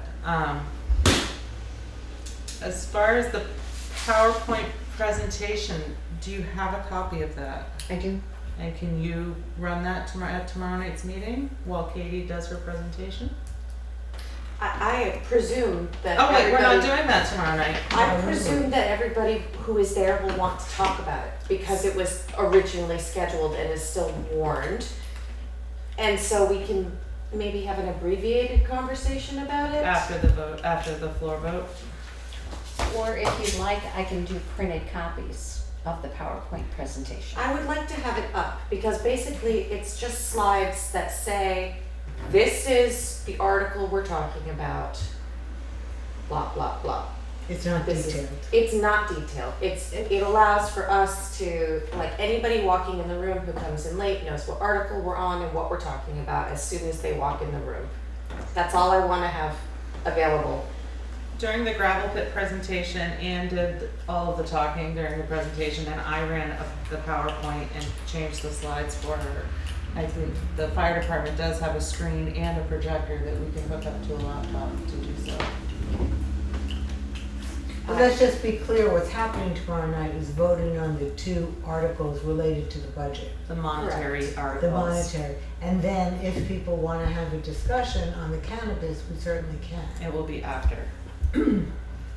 So is that possible? Can we do that tomorrow and run through something as far as? Tomorrow afternoon, I can come here and switch those around, but it's still warned the same way. Yeah. The warning part is weird, so it's still warned the same way, we just can't do the 2. Which is what is noted on the flyer that was resent out. I think that's where the moderator can let people know that we're skipping over the 2 because of the way the warning read and the posting that was necessary. And then the amendment, and then we can go into the floor votes for the excess surplus and the wind art. Yep. But you can still have the discussion and the information for the cannabis because it's still on the warning. Right. You just can't make a decision, you can't vote. And that. We can discuss anything that people wanna bring up at that meeting. Yes. Right. Because that's part of the. Right. So, yeah, with that in mind, I've been preparing, I plan to be there at 5:30, Me too. to get ready. I can get the projector ready if you bring your laptop with the presentation on it. And then Get you that can ready. just, if you are willing, are you also taking notes? No. That's Carol. Great. Will you run the presentation for me? And will you skip over Article 1 and 2 and then go back to Just them? take it out of the presentation. Easy peasy. And then this will be part of the discussion after Oh, some of the information for Article 1 and 2 is more pointed than everywhere else. Well, however you want to do your presentation is fantastic. I would say that we should all be up there at 5:30 to prepare and be ready to go at 6 o'clock on the dot. Yep. All right, anything further about tomorrow night? Once again, special town meeting at the Newbrook Fire Department at 6 p.m. to do a floor vote on the monetary warnings and then possible discussion on the cannabis, which will be by Australian ballot October 13th. All right, I'm sorry, I have an issue to Carol raise. has her Wait. hand. yes, Carol. I'm sorry. I just wanted to let you know that the PCA members, other than the select board, are planning to have the checklist when people come in, so that we have a record of who came in to vote on those monetary issues. That's wonderful, thank you. Awesome. Thank you so much for all that you do, Carol. Anne, I noticed that the last budget meeting is set for December 26th. that was where we were headed to next. Ah, I think so. Yes, I am also saying, the first budget meeting is November 1st, which was voted on at the last select board meeting. I believe Mike made that motion. So we have a budget meeting on November 1, because we did not want to do it on Halloween. So, budget meetings start on November 1st. That's a Tuesday. Exactly, we voted on that because we did. It's good to see you, thanks for coming. Sorry, I can't stay. Well, I'm glad you were here. Thanks for coming, Chris. So November 1, November 14, November 28, 12/12, and 12/26, the day Take it out. after Christmas. Take out. And if we need to have another one, we can reschedule at the 12/12 budget meeting. Right. Great. Is there a motion to not have that budget meeting? I make a motion to drop 12/26 and add November 1st. We already have one November 1st, that was voted on at the last meeting. I make a motion to drop 12/26 because we have November 1st. Is there a second? Second it. Thank you, Mike. Okay, discussion. Katie. I think it would be a swell idea to fit in another one before the Christmas holiday. Let's see if we need it. Can we decide this at a later date? I think that's appropriate. We can decide that after the first 2 budget meetings and then decide how much we've gotten done and then have another one scheduled at that time. Okay, fair enough. All right, good discussion. All those in favor of dropping 12/26? Aye. Aye. Aye. Unanimous. All right, and so we will have our, Juaneta's been sending out the appropriation invitations, and we already have people signing up, so let's get prepared for presentations. We're gonna limit them to probably a 5-minute, since you've heard them, and it's nice to have them here, so a 5-minute conversation, presentation with a couple of questions afterwards. Does that sound good? Yeah. That way we can keep things rolling. Excellent. Is it okay to keep those that are scheduled already for October? You have how many scheduled for October?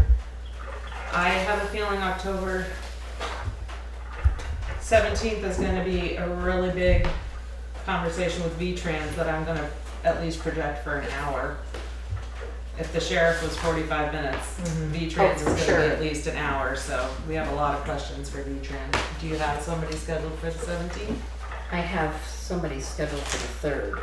Keep the 3rd, don't schedule anyone for the 17th, and we'll start full force in November. Can I put more than the 1 or 2 that I have, or none? No additional? I would say no more than 3 on October 3rd. Okay. And then we will start them full force November 7th. Okay. That would be fantastic. Thank you. All right. Does anyone know of any cleaning services? I don't think I have one in mind, but would like to get more information before presenting that. Anyone else have any cleaning people? I can think of people and we can also call and see how full their schedules are. Well, let's let Juaneta know of the companies and have Juaneta. But do they need to be a company or can they be an individual? That's Sierra was an individual. Individual company, just give the names and phone numbers to Juaneta for her to make calls, and then she can compare all the prices and let us know at our next meeting. Anything further?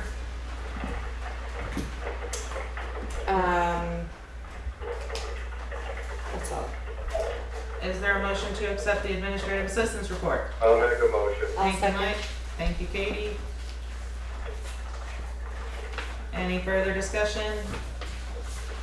Hearing none, all those in favor say aye. Aye. Aye. Unanimous, ayes have it. There's nothing under committee report. We have no scheduled members of the public. Any unscheduled members of the public like to say anything? We did have a great turnout for the conversation with the sheriff, and like I said before, anybody who has any cares, concerns, comments, or questions, please email them to Juaneta and we will address them. Moving into old business, ARPA updates. I do not have one. Do you have one? I do. I have a couple of items. When I have been talking to people around the state about how to move forward on some of the issues that we would like to address, especially housing, sewers, etc. One of the big recommendations is start by using funds that are available from the state before spending your own ARPA money. So there is such an opportunity now where the state has opened up applications for the municipal planning grant. I would like to ask for a motion to begin working on that application, to request the help of WRC, and they have offered to do this for any town that's interested, and to bring in the planning commission and to work on developing an idea for a proposal for a grant that would focus on our issue of housing specifically. I do believe the planning commission has done a municipal planning grant in the past. But not for housing specifically. Not specific. Yeah, right. I'll make that motion for you. Thank you. Thank you, Mike. Second it. Any further discussion? Somebody has a question? Hi, Jane. Yes. Hi, as a member of the planning commission, I'd be all in favor of that. Thank you so much. I wrote to Ken this afternoon and told him that I was going to be proposing this. So, when do you guys typically meet, Jane? We're back to Thursday evenings, so Okay. yeah, Ken's teaching on Monday nights down in New York, so. Okay. Great. I'll find a way to coordinate so we can all talk. Yeah, it'll be this Thursday at 6, so what is that, we're the same week you guys are there. Okay.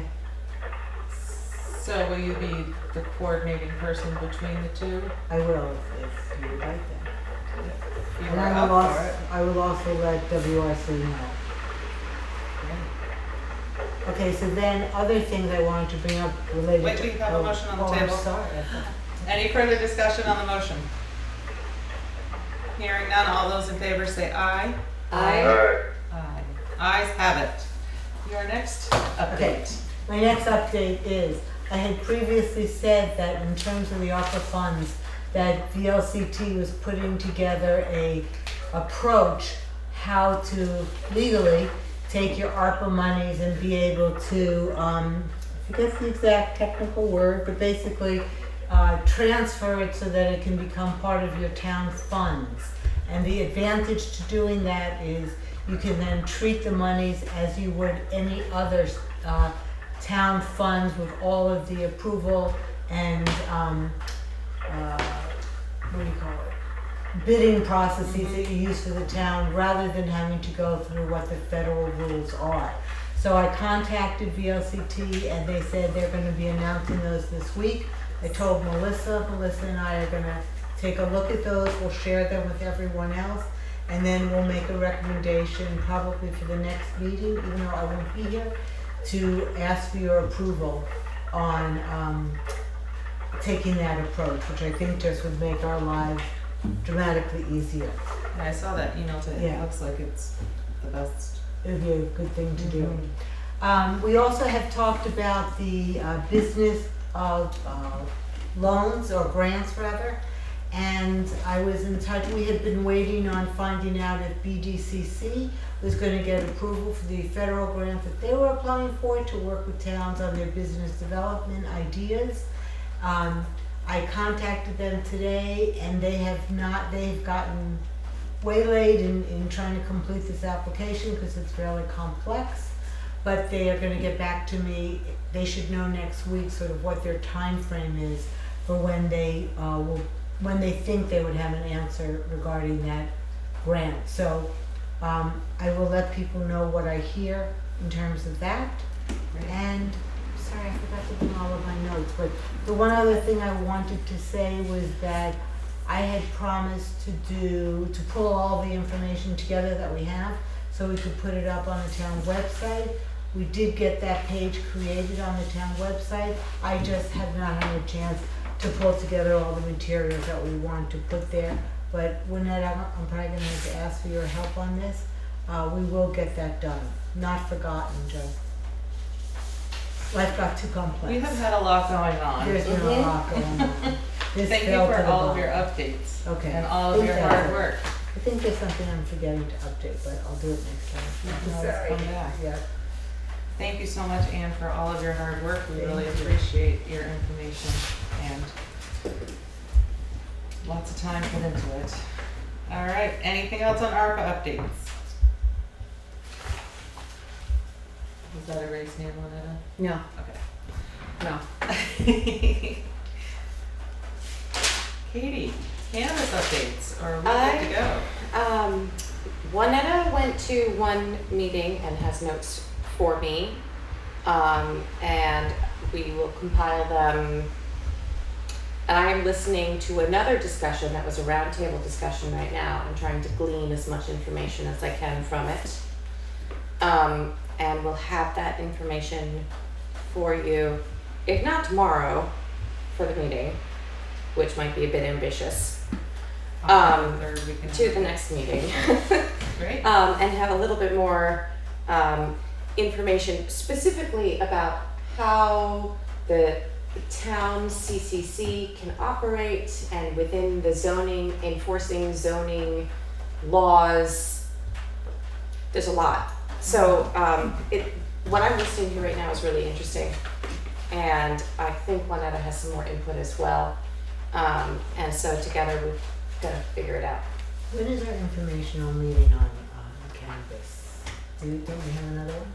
I think because the Australian ballot starts the is the 13th of October.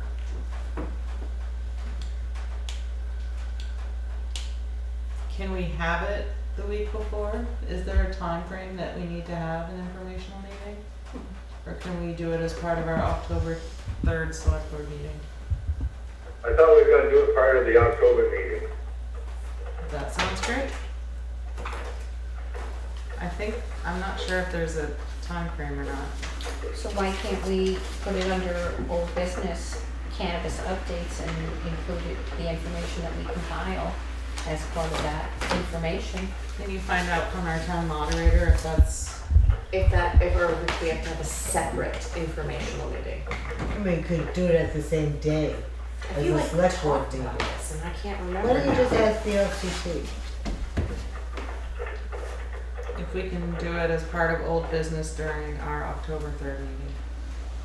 Since we're not having a traffic calming meeting that specific day, we can do, if we can do it then. Alright, anything else on cannabis updates?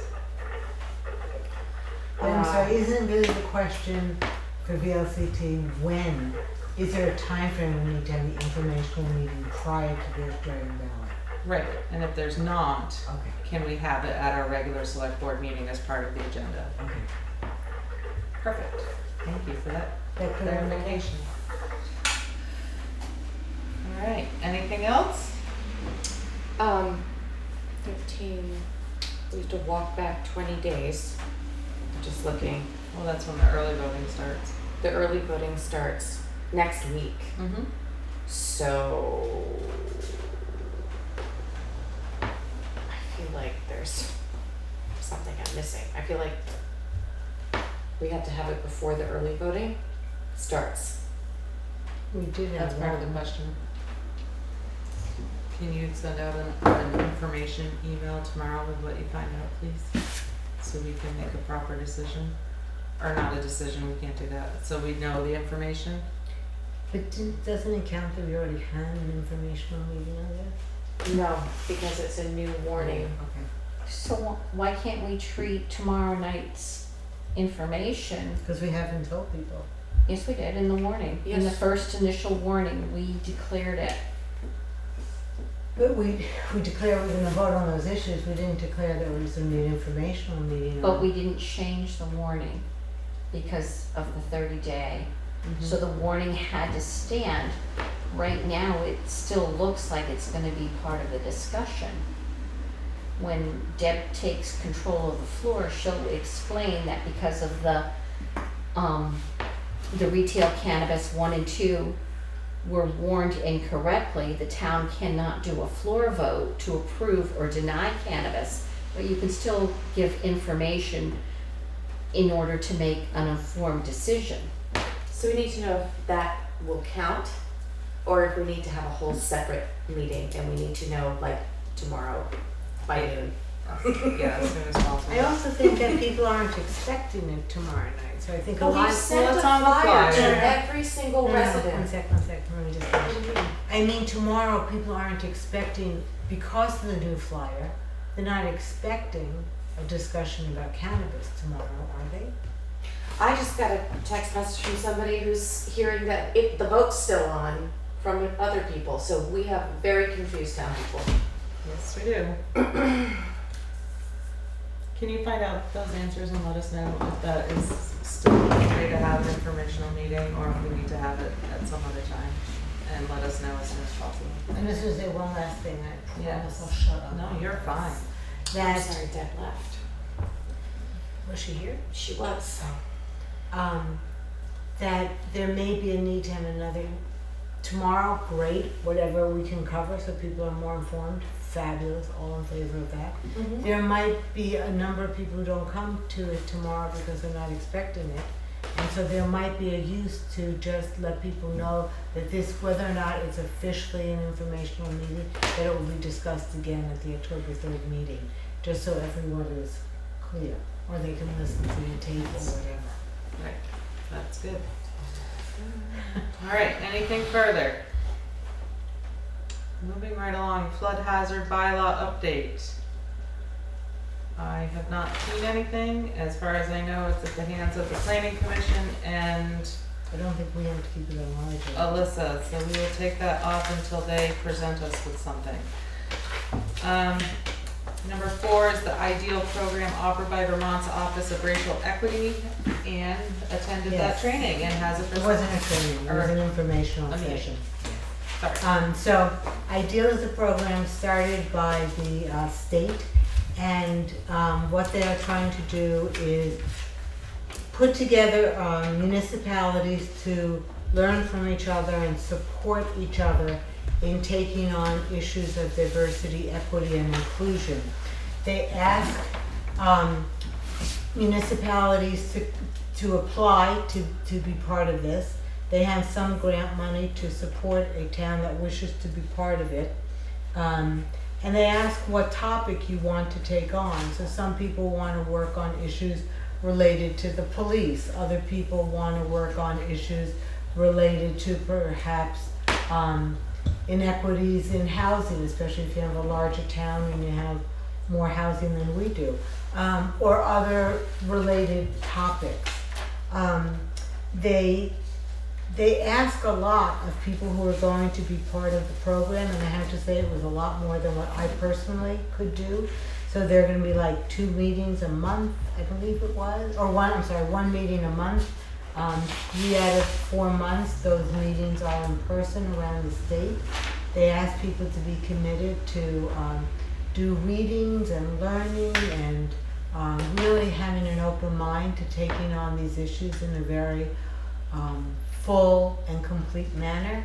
I have to say that it was very impressive, the program that they put together, and what I sort of experienced it as like they're trying to put together almost like a support group for communities that want to take on these issues, because these are hard issues and you run into a lot of people disagreeing or feelings, anger, etc. So I think the program they have put together is very thoughtful. I personally was daunted by the degree of commitment that they were asking for. I also was not clear, and maybe I'm just being not thinking hard enough. I personally couldn't think of what would a specific topic that Newfane would take on. They were saying that there is another program that has been started by VLCT, which is really similar to the program created by the state. But the VLCT program is only asking people to commit for 6 months. Very similar kinds of structure to what they're doing in the state, but it's only a 6-month commitment, while the Vermont program is unlimited.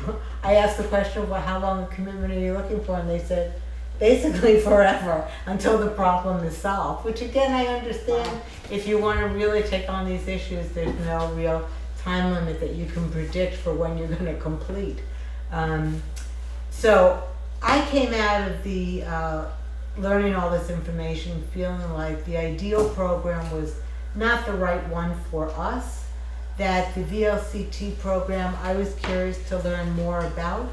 They had you had to apply for the VLCT program just like you do for the state. Their application process is now closed. You again have to think about what it is you want to focus on in terms of a problem.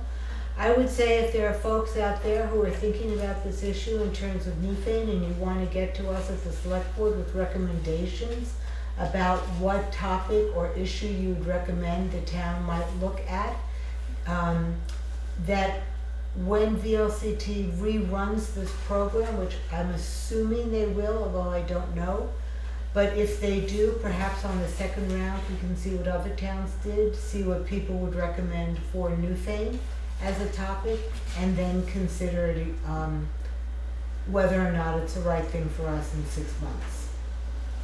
That's my report. And I think we should all take this packet that Juanetta put in our packets and read it and look into all of the information, and then we can discuss it again once we've all had a chance to read everything. Yes. Thank you, Anne, for that report. Yep. We've done the Nancy Rysz property, moving into new business. Katie wanted to put on the Financial Data Transparency Act. The floor is yours. Yes, this was from, I think it was VLCT or No, national. National, anyways. League of Cities. Something, League of Cities and Towns, there's a bigger League of Cities and Towns. Yeah, the national group. And this article was included in it, and it's, the headline was proposed legislation includes costly unfunded mandate for local governments. And this is being parceled with the National Defense Authorization Act, which will probably happen in December. And this is a pet project of Senators Mark Warner, Democrat, Virginia, and Mike Crapo, Republican, Idaho. They want to establish a new financial data standards that would apply to local governments everywhere. The Financial Data Transparency Act of 2022, as introduced, seeks to fix a problem that this person writing the article feels doesn't exist. It wants to establish a uniform standard of financial reporting that encompasses many different types of issues, including states, cities, counties, water systems, public power providers, public gas providers, hospitals, and more. Wow. It's huge. The introduced legislation would require local governments to come into compliance with new financial reporting standards by 2027.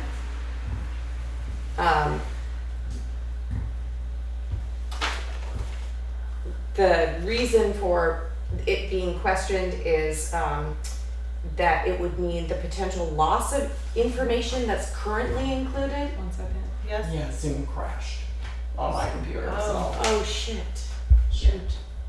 I mean, you guys are still up, so unless, There's nobody else hosting. I mean, there's nobody else visiting us. well, I mean, I guess we're fine then, but Okay, yeah, sorry about that, just Okay. crashed on my computer. for some we're reason. still going though? Mhm. Great. Forgive my Continue. language. Thank you, Brian, for letting us You're know. welcome. So basically, everybody has their own way of doing it. Potentially, we could lose out on some information that's currently being disclosed with this new financial standard that we would all have to adhere to. Additionally, the transition to the new system of reporting would require resources, consultants, software, reconfiguring of municipal financial systems to account for these new reporting standards. We would have to do it ourselves with no financial help from the federal government. That seems ridiculous. Yes. So this is a call to action asking us to write to our senators. And I think Vermont, with its very special setup of state and town municipalities, would be especially affected by this. I think for that reason, we need to talk about it. We need to talk to our senators about it, whoever they're gonna be, because we're about to have a vote. And we need to ask them to be very noisy about this problem, because this could be a huge problem for us financially. And our current senators can start the Well, conversation. I would think that the first step would be to contact Leahy's office and Sanders' office, as well as VLCT, and ask what each one of them is doing about this and what they would recommend. Because we don't, from that article, it's a national issue.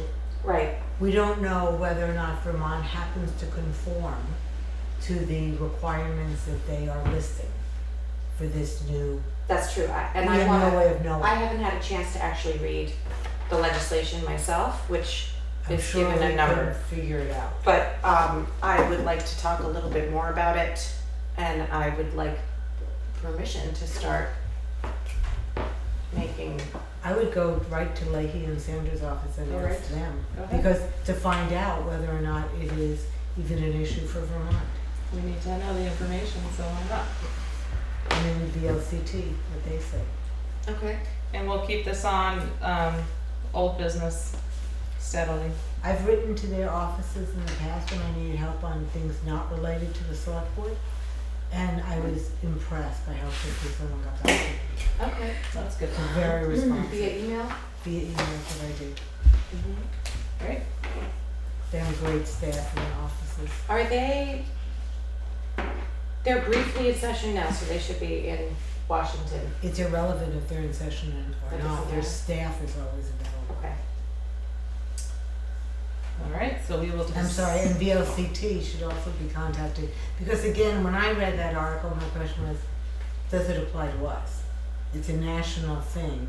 VLCT wasn't flagging it. So my first question was, it may apply to us, but I don't know. I Yeah. think it would be, yeah, right. So my conclusion from reading it was, this will affect us more than places that have county governments. It may Because be. it's individual municipalities, tiny amounts of residents trying to come up with money to do this stuff. But also our financial reporting system is through the state. We use, is it called NEMRIC, which is a statewide system. Mhm. So it's possible that the changes would have to be at the state level, and it would filter down to the towns that way. It's possible, but still we're talking to Leahy and Sanders. It's a Their conversation staff are starter. excellent. All right, and we will keep this on as old business, and as information filters through, we will keep discussing it. Yeah, it's interesting. I was Thank- curious. Thank you for bringing it up for conversation, Phoebe. We are now at executive session. Is there a motion to enter executive session to discuss the evaluation of an employee under Title I VSA, Section 313A3? I make such a motion. Is there a second? I will second the motion. All those in favor say aye. Aye. Aye. Aye. And Did we lose Mike too? Mike, are you there? Mike?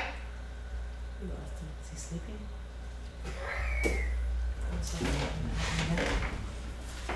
Says he's still here. Mike, are you still there?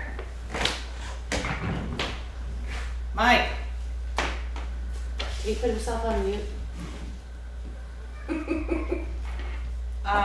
So with that, all those in favor say aye. We voted aye. So we will go into executive session at 8:03 p.m.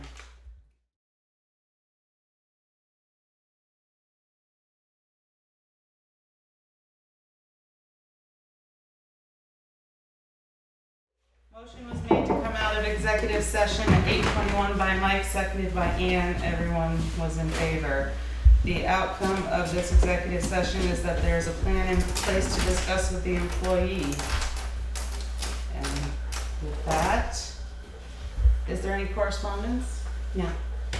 No correspondence. So we're gonna go into pay orders, and there was a question brought to my attention on how pay orders and payroll is done.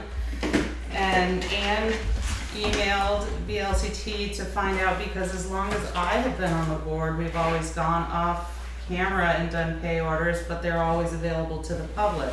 Has that always been the way for you, Mike? Yes, it has, yeah. Okay, so we raised the question, or Ann raised the question with VLCT, and it was said that there is no requirement that a select board meeting be broadcast on local public access television. So there is likewise nothing in law preventing you from ending the broadcast prior to the end of the meeting.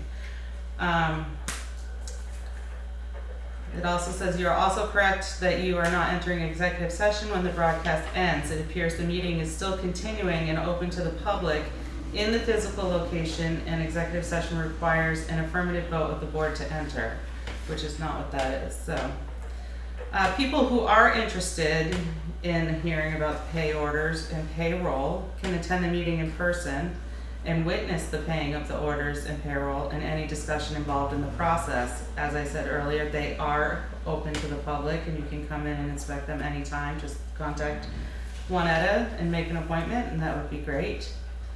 We are not required to discuss each order pay item individually, but any discussion would need to occur in an open meeting. It was talked about the transparency of paying the bills and payroll.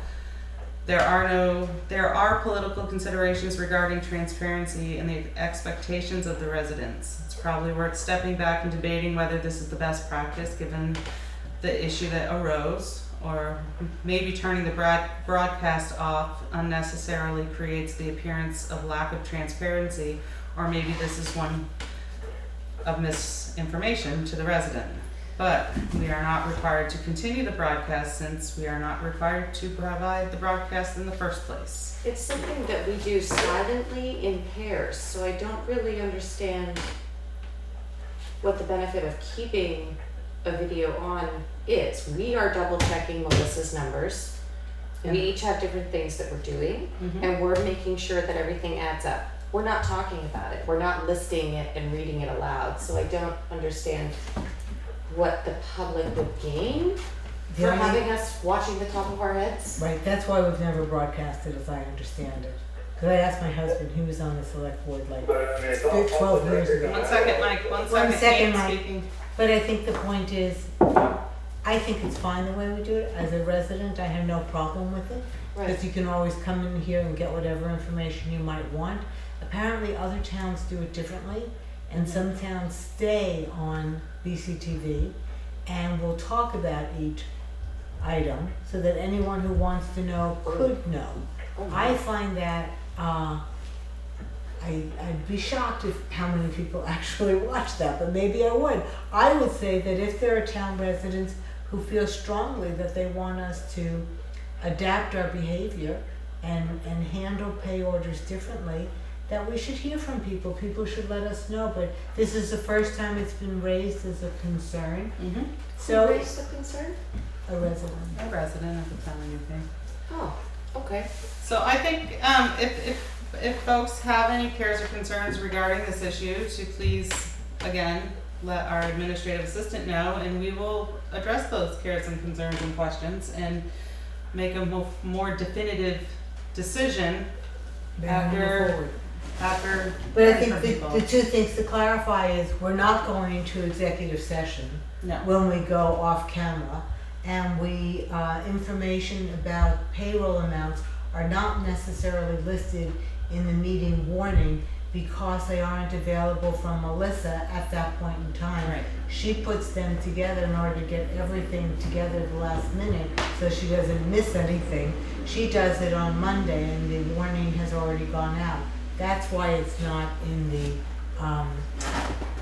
agenda that is publicized. So please reach out and let us know how you feel about that issue, and we will readdress it. But as far as this evening, I'd like to take a moment and suspend the regular select board meeting at 8:29 and go into Board of Liquor Control. Do we need a motion? No. Okay, so we have to the Liquor Control Board from Carol Hasselbeck, September 8th, 2022, special event permit. Attached is a special event permit application from Putney Mountain Winery for a tent at the Newfane Heritage Festival, October 8-9, 2022. It looks to me as if they left a lot of things blank and that they should have filled in, but I'm sure the state has all the information about them and that they have manufacturing license. If you approve this, I will enter the approval into the system and the state will have them pay the application fee. We do not get a fee for these permits. If you want to write approved and sign the application that I printed out, that works for me, or we can just rely on the minutes. Thanks. Is there a so go ahead. I make a motion to approve it. Second? Second. I was just gonna Yes, say, discussion. they already have a liquor license and they're just asking for a special event license. A permit. That's why they brushed over some of the other stuff. I don't know, what was it? Was it important stuff that they left blank? Let the state worry about it. Our job is just to approve it, really. And then Yeah, the like state they're has to already, do the final.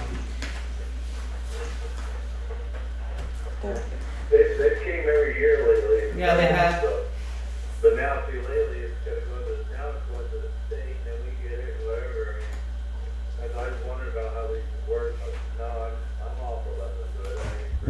Right. Any further discussion? All those in favor say aye. Aye. Aye. Great, and we'll sign it. What is this one? That's nothing. Okay, so this is all we had to do? Yep. Great. Something on the back with the sticky, but no, that doesn't, nothing? I think that might. Catering permits? No, that's just information. Information. Okay, motion to adjourn the Board of Liquor Control. I made such a motion. Thank you. Ann and Mike? Mm-hmm. Yep.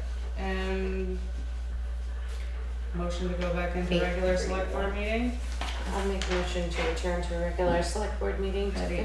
finish. 8:31. Second? Great. Great. Second. All those in favor say aye. Aye. Aye.